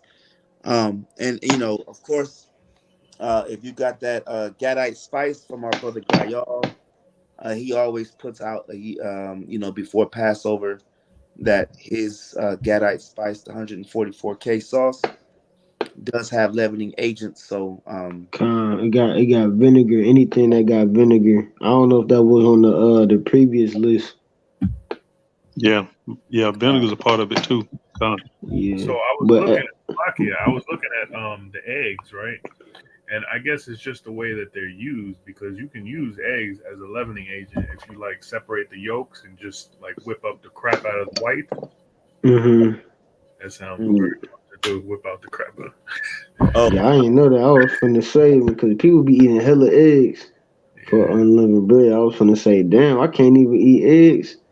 Hey, yeah. Ephraim and Malak, man, that's everything they eat, man. They go turn into stick figures. Ephraim and Malak, No yeah, more IHOP crust. they gonna be No more. finished. Yeah, Ephraim and Hey, Malak go turn hey, into stick figures. the playing They safe. You go, might as well just eat fruit and vegetables. yeah, you can't even eat all. Hey, Malak and Ephraim go be outside eating grass, and they gonna be out there eating grass Damn. with unleavened bread. hey, when y'all get a chance, Man, Malak had a good point. You're gonna be uh, fruits and when y'all get a chance, talk to the veggies. talk to the That's priest right. about his understanding on that because he actually has a deeper breakdown on that. Well, that's only for Yahweh's camp and Yahweh's camp only. Pull him to the side and say, "Hey, what should we be eating during the week of unleavened bread?" He got a good understanding on that. So, Yeah, yeah, he go have y'all real skinny. uh, yeah. We ain't gonna be looking the same after them 7 days, boy. It's already started. Hey, Salaki. Also, I don't know if you brought it out, King, yet or not, but I remember the priest telling us, of course, we know we got to take it out of our houses, but it doesn't necessarily mean you have to throw it away. I mean, it's probably Right. best to throw it away, but he said you can keep it in your vehicle. Just don't Con, bring it back into your houses till after those days are up. that's a good point. That's a real good point. Yeah, I know some people have sheds in the back, maybe at their apartments, or they have a car. Or some brothers got property. Again, if you can, ideally, you want to start eating your leaven up now, right? Eat Con. your leaven now, and then that way and this comes with experience. Your first Passover, you probably don't know what's going on, so you kind of just putting everything out your house, you throwing stuff away. I know my first Passover, my first two, I was throwing mustard out and then just buying it again, when I went grocery shopping. Damn. And then Con. over time, right, you just you start congregating with brothers and sisters. Your wife start watching videos and she start getting ideas, right? So all these things you kind of say to yourself, all right, well, let me go ahead and prep for it, right? To start eating the leaven up now, and then whatever's less, you put it in a box, right? Put it outside your house, and then there you go, right? And even I Con. learned something new. I ain't know about them eggs then. I Dang. know. Yeah. I don't even think that they are really a leavening agent unless you do, unless you whip the whites up and then, then it becomes a leavening agent. But other than that, I don't think they are a Yeah, that's leavening. why. Yeah, that's why I asked you when you found that list. That I was gonna say, what the hell? Should I give the shout outs? I'll give the shout outs. So shout out to WFI for these two wonderful lists. Um, I think we agree with the majority of everything on here. I Con. had to take eggs Con. out. Damn. And you know what? They keep it in mind. Pretty much everything you make, like a cake, pies, or bread, or like you say, anything, they always putting eggs in it. That's right. That's right. Con. So there you go. So if you don't have the list, there it is right there. Screenshot it, send it to your family, and get that leaven out your crib. All right, I get the think what I'm leaven going out to do your is crib. I'm going to post it on the community page also, just so that brothers and sisters can get a nice shot of it. The water king. What you talking about? The group me? No. On the Oh, YouTube community page, the con. different tabs. There's a Yeah, community tab where we can post little, if like something's going on, any yeah, events.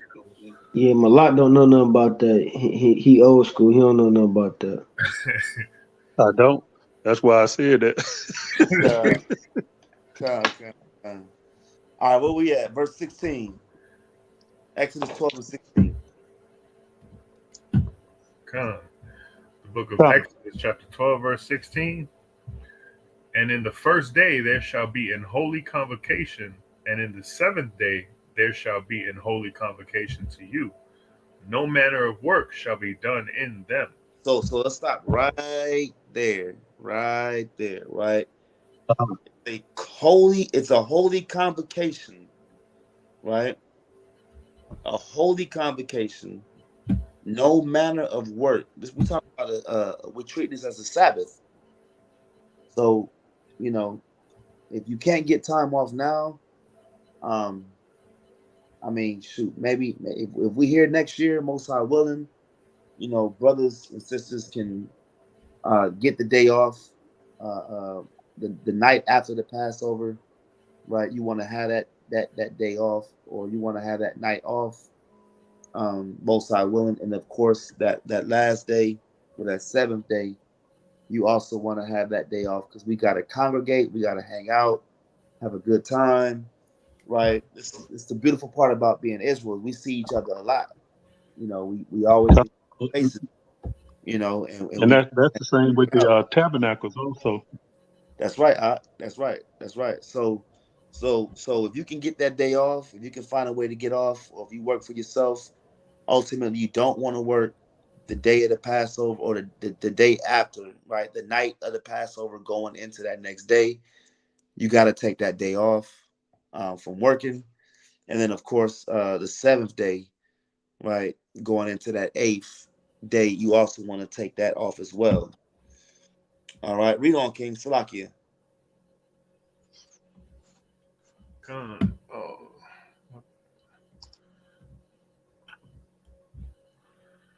go back. I was trying to pull up the Yeah, different. 17. 16, Salakia, 16. And in the first day there shall be an holy convocation, And in the seventh day there shall be an holy convocation to you. No manner of work shall be done in them, save that which every man must eat. That only may be done of you.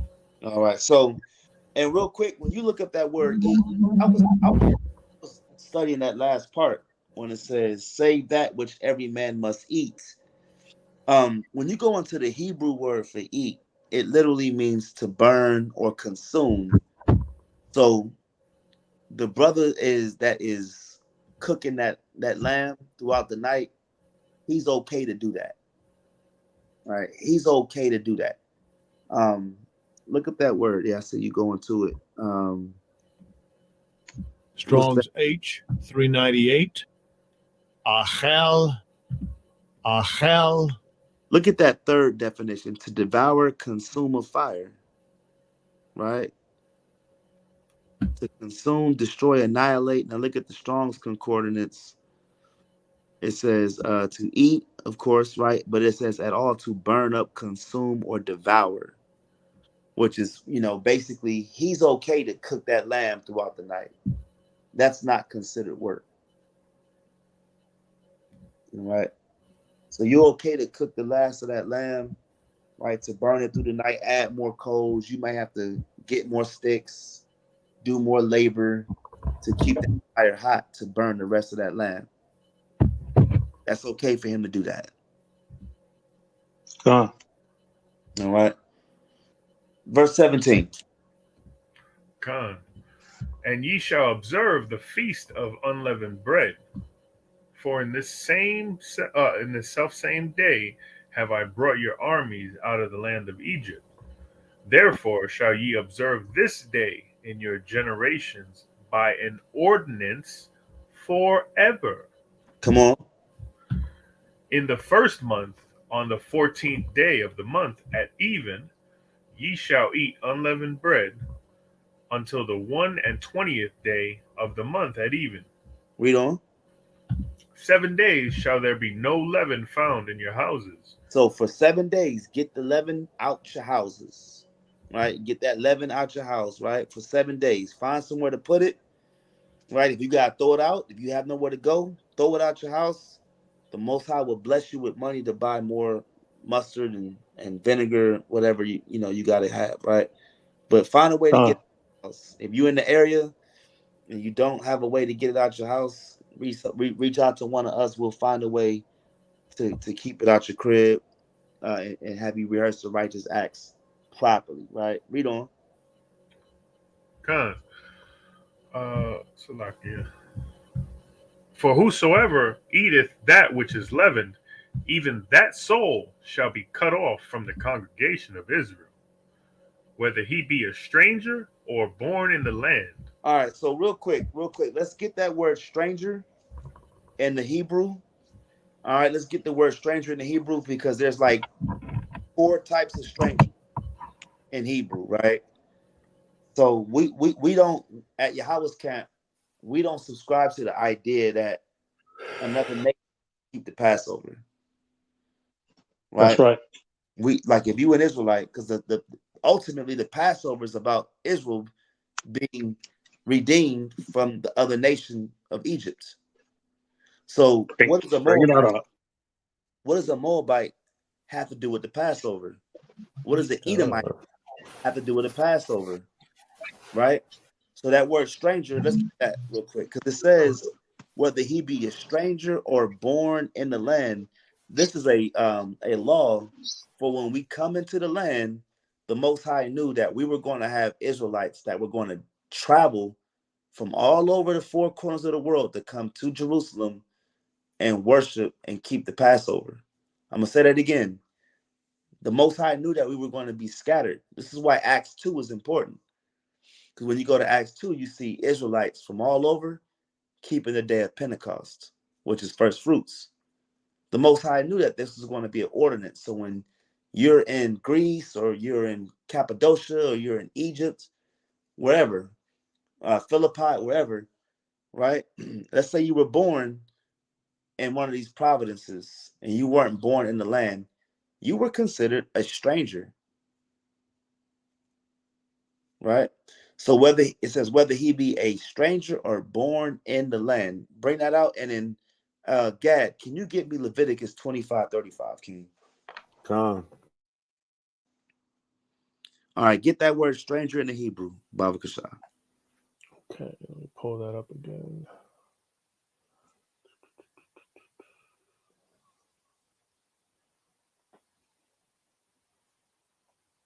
Strong's H 1616.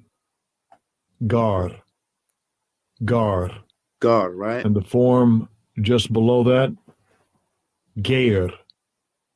Geir. Mm-hmm. It says a temporary inhabitant, a newcomer lacking inherited rights, of foreigners in Israel, though conceded rights, right? The sister Dina Yasha Allah says, Shalom question, Baba Kasha, when does the 7 days begin? All right, so sis, the 7 days starts the night of the Passover. So at Yahweh's camp, we keep our Passover on April 5th. So our 7 nights will begin that night, right? We're going to go all the way until the 16th, I think. Wait, Yeah, 13th. I think that would 12, be 13. Tuesday night, the next Tuesday night. To next Tuesday night. So if you keep in the Passover with us, or whatever you keep your Passover, sis, just go from 7 days after that first night. So again, our night is the 5th. Let me pull my calendar up. So Thank so the you. first night will be Wednesday night. The Thursday night is the first day, Come, and then Thursday night, the Friday night is the second day, and you just keep going till you get to the seventh day, and then the seventh day at sundown will be the end of Passover or unleavened bread. and Tuesday Eve. that's Tuesday evening, correct? Come. So 7 nights after your Passover is when you can bring 11. The next day, the next night, Salakia, that next night is when you can bring your 11 back into the crib to your house. And the sister Uh, said so that would be sundown Monday. That would be sundown Tuesday. That would be the end of the 7 days. Because Come. we go evening to evening, sundown to sundown. That's a good question.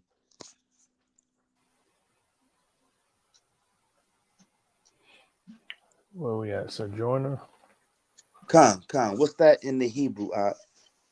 is Gar or Yeah, Ger. stranger, alien, sojourner, stranger. So now we got to get context. This is one of those definitions, right? Where we got to get context to understand what type of stranger this is. So it says whether he be a stranger or born in the land. So Gad, you got that Leviticus 25:35 out? Con. Come, bring that out. This is the book of Leviticus, chapter 25, verse 35. Uh-huh. And if thy brother be waxen poor, If thy what? if thy brother be waxen poor, So who's the brother of an Israelite? An Israelite, correct? All con, 12 nations. All Come. 12, right? It says, 12 if thy tribes. Come. brother be waxing poor. Read on. and fallen in decay with thee, then thou shalt relieve him, yea, though he be a stranger or a sojourner, that he may live with thee. Read on. Verse 36. Uh-huh. Take thou no usury of him, So or usually is interest. If I give you $1, I expect $1 back. I'm not going to expect $1.10. All right, read on. con. Take thou no usury of him or increase, but fear thy God, that thy brother may live with thee. That thy brother may live with thee. Come on. Verse 37. Thou shalt not give him thy money upon usury, nor lend him thy victuals for increase. That's it on that, right? So you get the law right there. This is why if we keep these laws, our nation can become financially dominant. Because when I open a business, you open a business, you open a business, I'm not charging you interest. But for the other nations, I can charge usury. I can charge usury on a Moabite, a Hamite, right? I could charge interest to the Ethiopian, but to other Israelites, I can't do so. And that's the same word. That's gar, right? In Leviticus 25, 35, and 36. That word for stranger is the same word here, right? So context is key. Context is key over everything when you talk about what we're talking about here. Because if you read it without, understanding this, like getting this breakdown, you're going to tell a heathen that they can keep the Passover because it says a stranger, and guy just sees stranger, and he says you can keep the Passover. You can keep the Passover. No, it don't say that. It has to be an Israelite that's born outside the land. That's a stranger in this context, right? Let's get verse 20.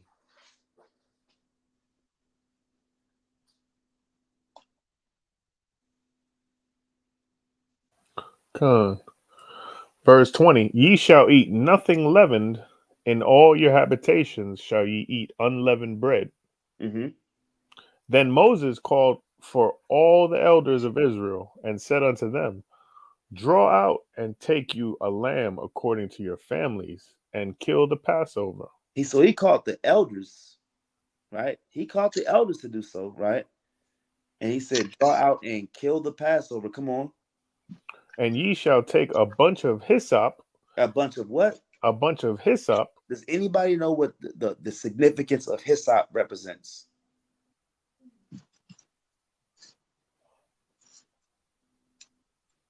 La'ah. Okay. Read it again. And ye shall take a bunch of hyssop Mm-hmm. and dip it in the blood that is in the basin, Mm-hmm. and strike the lintel and the two side posts with the blood that is in the basin. And none of you shall go out at the door of his house until the morning. Until the morning. So ideally, when you keep the Passover at night, you stay in the crib. Keep the Passover and you stay in, right? Because that death angel is rolling through a city near you, That's right? right. So let's get the idea of hyssop, right? Now we understand what blood represents. Blood represents in a way the cleansing Life. life, right? By cleansing, right? A cleansing by life. Christ's blood cleans us and then gives us life. When Christ died, our sins, we are cleaned, we're cleansed, right? And then we become a new creature. We have life.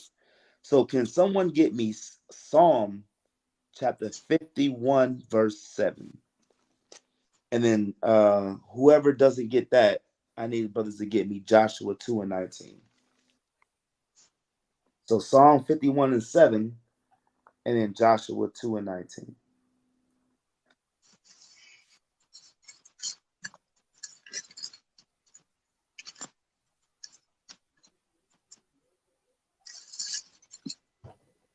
Khan, this is the book of Psalms, chapter 51, verse 7. Come on.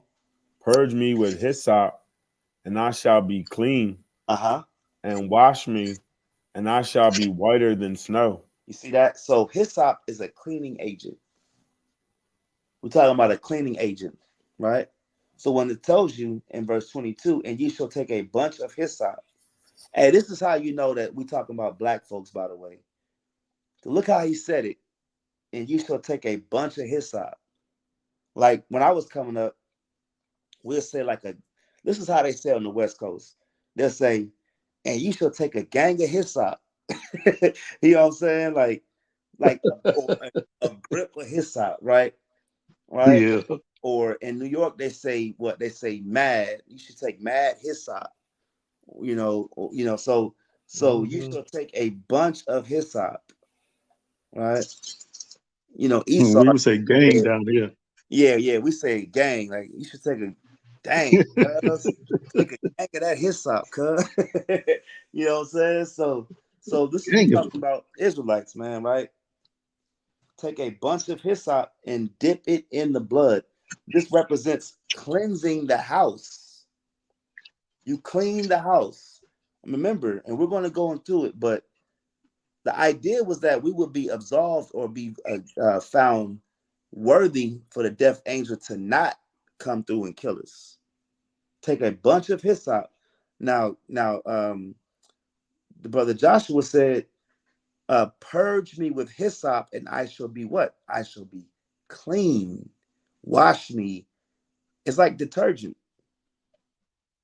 like bleach, right? These things clean. It's a cleansing agent, right? Where we at? So that was it on that. Uh, Con. Con. And who got that Joshua 2:19? Slakia, let's it's the get book of Joshua. start at 18. Slakia. It's the book of Joshua, chapter 2, verse 18. Behold, when we come into the land, thou shalt bind this line of scarlet thread in the window which thou didst let us down by, Mm-hmm. and thou shalt select it. And thou shalt bring thy father and thy mother and thy brethren and all thy father's household home unto it. So let's stop right there. We're talking about Rahab the harlot, a Canaanite, a heathen, right? Rahab was a heathen. She was a Canaanite. And because she blessed the men of Israel, right? The brothers of Israel gave her a gift. They said, listen, the scouts said, hey, we're not gonna mess with you. We getting ready to take over this land, but you're gonna be all right. You gotta put a token or a sign, right? You see the parallel right here? It says scarlet thread. What color is scarlet? Anybody know what color scarlet is? Ain't that's like Red. red? Yeah, It's like red, red. right? What color is blood? Red, Red. right? So you're seeing that the men of Israel told Rahab, put this scarlet thread in your window. This was now a token, right? And then they said, put everybody in your household, your mom, your dad, everybody, come into the house, right? Read on, verse 19. Verse 19. And it shall be that whosoever shall go out of the doors of thy house into the street, his blood shall be upon his head, and he will be guiltless. And whosoever shall be with thee in the house, his blood shall be on our head, if any hand be upon him. So Rahab, who is in the genealogy of Christ, right? Rahab is a foremother, right? In the lineage of our king, Hamashiach Yahushua. Um, you're seeing that she got a pass. And they said, listen, if men come into this house and kill you, the blood will be upon our head. But because you have this token, because you have this sign, this insignia, we're going to pass over you and kill everybody else because Rahab helped us. There's a parallel between the blood on the token of blood on the doorposts and the lintels, and also the scarlet thread that Rahab had on her doorposts. So it's similarities there. And she got the same Um, Passover that we got in Egypt. And at that point, Israel was the death angel to the Canaanites. We passed through the land of Canaan and killed all the Canaanites, but we passed over Rahab's house. Y'all get that? uh, Come on. All right, let's go right back to that Exodus 12. right? And 22, I'm gonna read verse 22. And ye shall take a bunch of hyssop and dip it in the blood that is in the basin, and strike the lintel and the two side posts with the blood that is in the basin. That's that scarlet token that it's talking about. And none of you shall go out at the door of his house until the morning. Ephraim, can you get verse 23? Con. For the Lord will pass through to smite the Egyptians. So the pass through is you're being smitten. You don't want to be on the side of being passed through, right? You're going to be killed. Read on. Con. And when he seeth the blood upon the lintel and on the two side posts, the Lord will pass over the door. Do you see that? But when he sees a righteous Israelite keeping the commandments and doing what their father commands, he's going to pass over you. That's why we call it the Passover, because we were passed over by Yahushua, the death angel, right? We were passed over. Read on. And will not suffer the destroyer to come in unto your houses to smite you. You see that? That means we're now the past, like we've been passed over. Christ is our Passover, right? We were spared, right? That's why Joshua 2:19 was important, because Israel passed over Rahab's house. Read on. Come. And ye shall observe this thing for an ordinance to thee and to thy sons forever. Read on. And it shall come to pass, when ye be come to the land which the Lord will give you, according as he hath promised, that ye shall keep this service. So by this point, if you're taking notes and you're writing little notes down and things like that, you should understand how to keep Passover, how to keep unleavened bread, right? How to do them properly. Now, you don't got to put blood outside your doorpost, but if you want to, hey, that's fine too, right? If you want to, that's fine too. But ultimately, you gather together. It's a holy convocation on the first night and on the seventh night, right? So you got those things that you got to write down, that you got to understand, right? Let's read on. Verse 26. Come. And it shall come to pass, when your children shall say unto you, what mean ye by this service? That ye shall say, it is the sacrifice of the Lord's Passover. So we got to teach this to our children. Teach it to our children. Your children, your young children, you got to have them understand why they're keeping it. That's a law right here. It's a law right here. You got to teach your children why we keep the Passover. All right, read on. Con, who passed over the houses of the children of Israel in Egypt, when he smote the Egyptians and delivered our houses, and the people bowed the head and worshiped. You see that? And you see Yahushua's name right there when it says, and delivered, right? And delivered. He is deliverance, or he is salvation, right? I always say this. In order for Israel to live in peace, the other nations must be destroyed. In order for us to live in peace and to be on top, you can't have two alpha males. You can't have two big dogs in the yard, right? You can't have two dominant nations, right? It's either one nation's going to have to fold, and through the spirit of the Most High God and His Son Yahushua, right? Israel is going to be on top, because we need a deliverer that's going to destroy these other nations and then establish us as the heirs to the world, right? Can somebody give me Psalm 44:1? Psalm 44:1, and I think I'm gonna need also Deuteronomy 6:7. Deuteronomy 6:7. I think that's what I need. And then we almost done.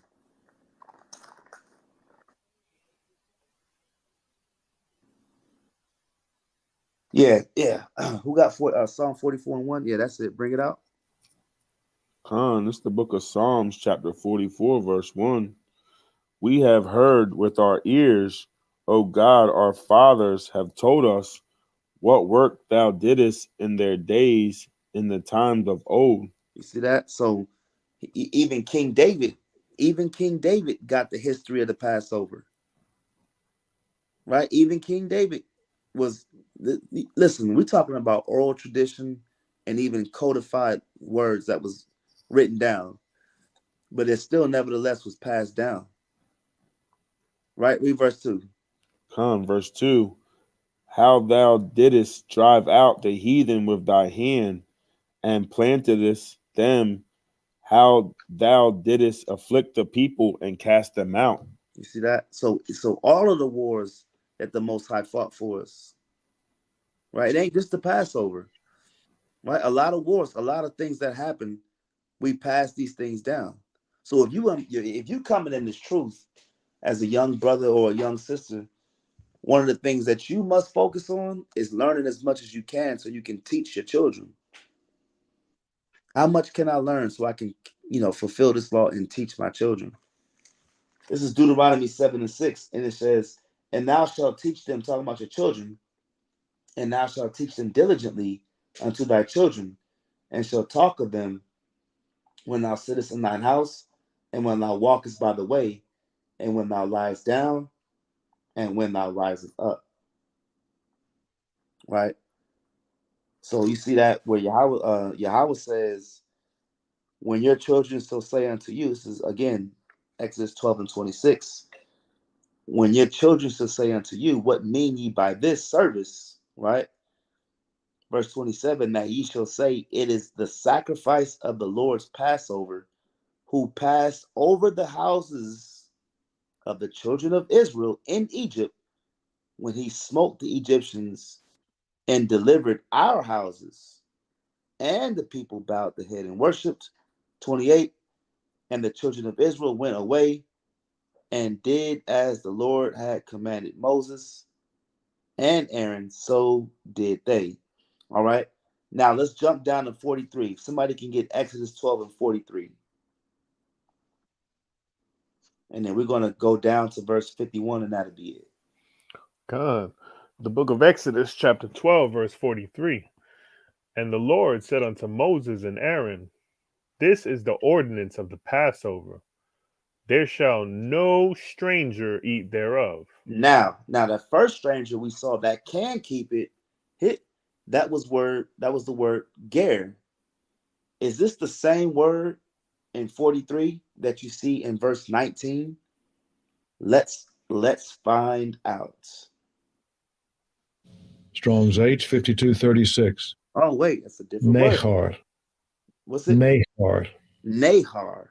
It's not ger, it's nahar. It's a whole different definition, right? Foreign, alien, right? Foreignness, alien. Look at the Strong's definition. A foreigner, heathendom. So you see the difference between a stranger that can keep the Passover, one that's not born in the land. You see the context is telling you that this stranger in verse 19 is the stranger that's not born in the land. And then you just got a regular old stranger in verse 43, which is a heathen. The Moabite can't keep the Passover. It wasn't for him. He didn't get delivered. Why would he keep the Passover? Why would an Egyptian keep the Passover? That's like black folks celebrating the 4th of July. Right? Why? What, you were still a slave. Right? That's like the small hats, you know what I'm saying, or a German or whoever. You get what I'm saying? It's not for you. What are you doing? Salakia, that's like the Gadites celebrating Thanksgiving. Exactly. Oh, that's a good one, Gad. That's a real good one. That's like the damn Gadite celebrating damn Thanksgiving, right? A damn Egyptian trying to keep the Passover. That don't make sense. There's two types of stranger. It's like 4 types of stranger, but in the same chapter you get 2 different definitions. Nahar and ger. All Hey, right. hey, Salakia King, reckon why they didn't just put the word foreigner there? It was just maybe they didn't have that word, or just stranger kind of meant more than one word. Yeah, that's a good question. It could just be how the translators, because when you read it in Hebrew, if I read verse 19, it's gonna say, uh, um, whether he be a geher or born in the land. That's what it's gonna say.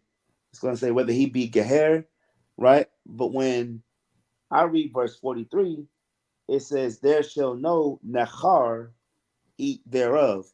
As a Hebrew, I got two different definitions and I got two different words. But when that joint gets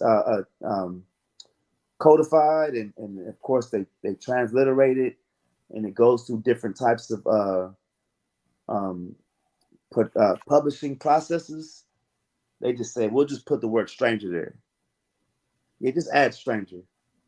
And if Con, you just reading, you confused. You confused as hell because you in one section, you like, yeah, a stranger can keep it. Then another part, you like, a stranger can't keep it? What are we talking about? con, Salaki, if you go to verse 48, there's some more meat on the cake right there. Come, oh, we're gonna get right to that. Oh, okay. Yeah, Salaki. yeah. But yeah, you're right. You're right. There's more meat on that, right? So let's get verse 44. So a stranger can't keep the Passover, right? A Nachar, he can't keep the Passover. Read verse 44. Con. But every man's servant that is bought for money, when thou hast circumcised him, then shall he eat thereof. So here's another qualification on keeping the Passover. So we know Mm. that Israelites were circumcised on the eighth day, but even the servants, right? Also, so we have to be circumcised, right? So if a brother's not circumcised, according to the law, he can't partake in the Passover. All right, must be circumcised. Read on. Con. A foreigner and an hired servant shall not eat thereof. So the foreigner, right? That Nakhar, even that hired servant, you can't eat it. And now you can also just at this point you can use common sense. If I'm an Israelite, right? If I'm an Israelite that I'm working off my year of Jubilee, I'm in my year and it's I'm working, year of Jubilees is 3 years away, and I've been working 4 years, and I got 3 more years to work this debt off. I'm an Israelite. I can keep the Passover. That servant is not talking about a Moabite that you have in captivity. Mm-hmm. That's a whole different deal. So just using common Come. facts and common logic, right? Just use logic. If you're an Israelite, you keep the Passover. If you're not an Israelite, don't do it. And Esau can't come over. They can't. con, Hey, the sister Dina had a good point. People celebrating St. Patrick's Day, right? You celebrating St. Patrick's Day, that's madness, right? But our people celebrate all kind of stuff, man. They just want to be accepted, and they don't even keep the feast of the Most High. We'll celebrate St. Patrick's Day and we'll celebrate Thanksgiving and all, but we don't keep none of these days right here. That's why it's important for us to reteach this. Every year you got to reteach this how to keep the Passover properly, right? Verse 46. In one house shall it be eaten. Thou shalt not carry forth aught of the flesh abroad out of the house. So that Passover must be eaten in that location. You can't go bring somebody a plate, right? Bring me a plate. It ain't that type of meal. Mm-mm. This meal That's right. Ain't that type of party.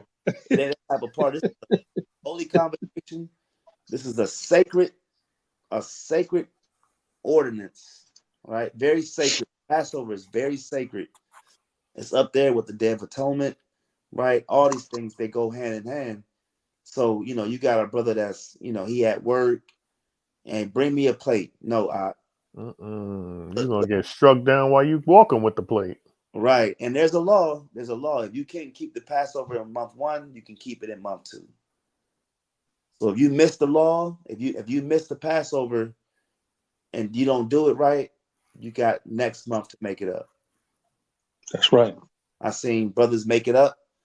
If they Passover wasn't done correctly, or they were in folly, right? They went back and redid it through the Spirit. And all praises for that, right? It's like, and that's so like, and that's just like the aqua they have their flour. Con, that's right. That's right. And so if you miss it, you was unclean for some reason, you didn't do it right. You had a makeup period the second month on the 14th day of the second month. All right. Finish that out, verse 46, and then somebody get me John 19:33. Con.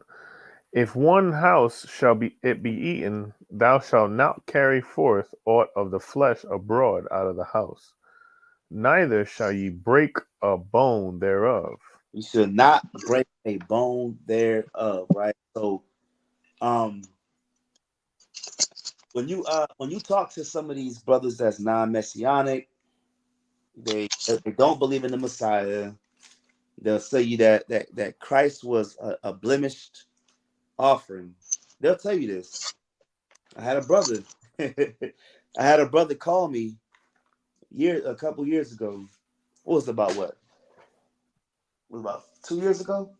About 2 years ago, brother called me and told me that Christ was a blemished offering because he was whipped and he was scourged with cords, and the brother was ultimately hung on a cross. And I'm new, I don't know a damn thing. So I was like, man. So I went and I had to call Priest Yakanan, and Priest Yakanan gave me the sense, and it said, and Yahweh, I mean, and Yakanan would say, hey, shout out to the priest. He said they didn't break his bones. So even though he was whipped, he still wasn't blemished.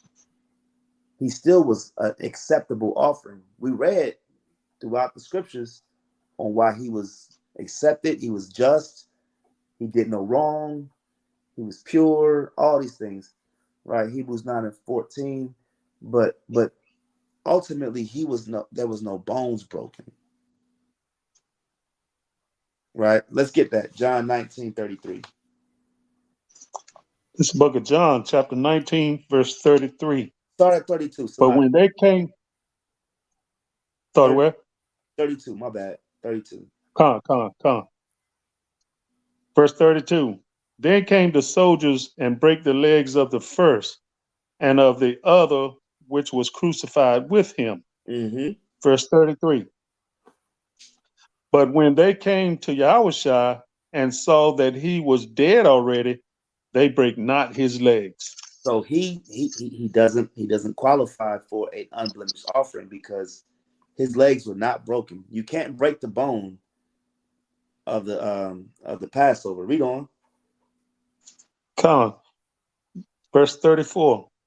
But one of the soldiers with a spear pierced his side, and forthwith came there blood, Salaka, came there out blood and water. Read on. Verse 35. And he that saw it bear record, and his records is true, and he knoweth that he say true, that ye may believe. Read on 36. Verse 36. For these things were done that the scripture should be fulfilled. A bone of him shall not be broken. It's a bone of him, right? Shall not be broken. Where do we find the scripture at? I think that's Psalm 34:20. Let me see if I can get that real quick for the sake of time. This is Psalm 34:20. He keepeth all his bones, not one of them is broken. That's Psalm 34:20, right? The scripture is fulfilled that none of his bones was broken. So that means Christ was an acceptable offering. He was accepted, right? He was not blemished. All right. Con. All right. Let's finish this last one out. Let's get Exodus. Where we at? 12 and what was that? 40. Let's get 47. Gone. All the congregation of Israel shall keep it. And when a stranger shall sojourn with thee, and will keep the Passover to the Lord, let all his males be circumcised, and then let him come near and keep it. And he shall be as one that is born in the land. Mm. Mm-hmm. For no uncircumcised person shall eat thereof. You see that? So this stranger, again, is Gar or Gaher, however you want to pronounce it. That's still Strong's H1616.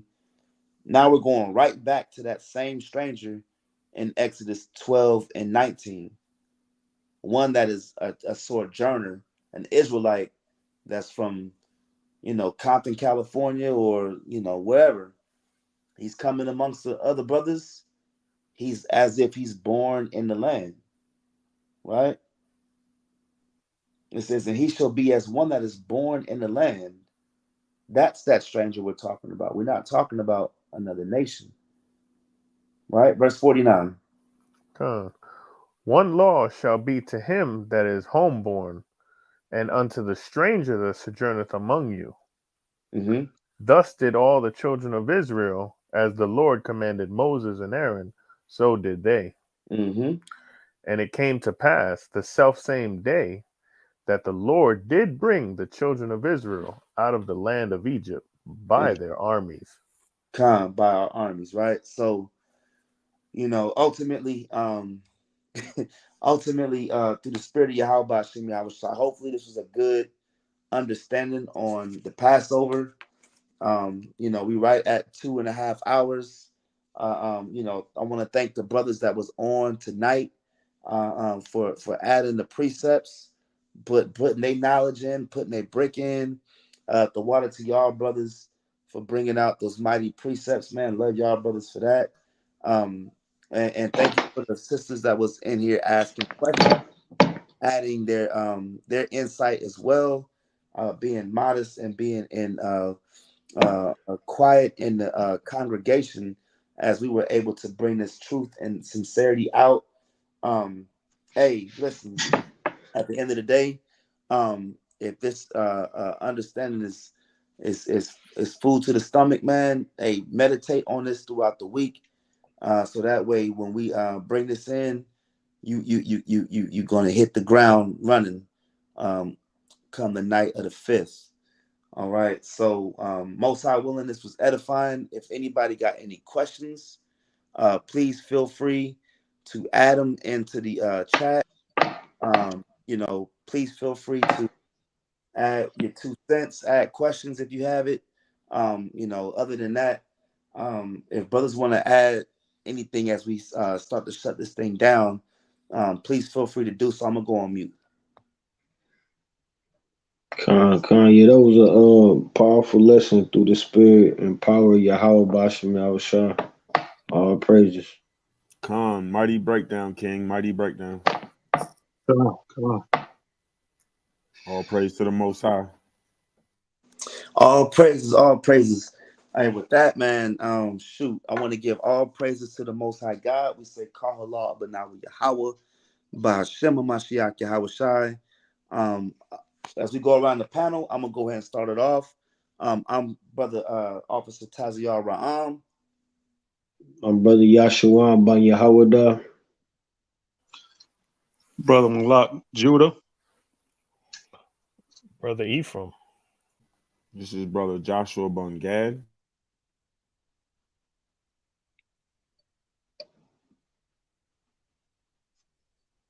I think that's it. And that's it. And like the brother said, we're going to take this off. But I think I want to take us off with a song, one that I just found. And I want to know if y'all brothers know it.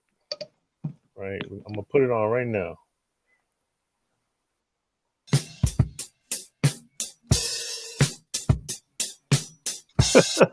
OJ.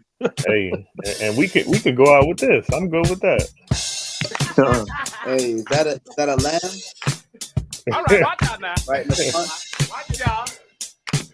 The crazy thing is I've never seen this before in my life until like, a few days ago. My rib put me onto this and I was like, oh wow. Wow.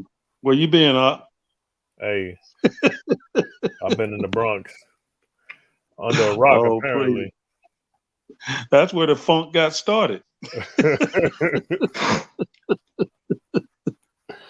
Yeah. So, praise, I was just praise. listening to the lyrics on this song. Yeah, it's crazy.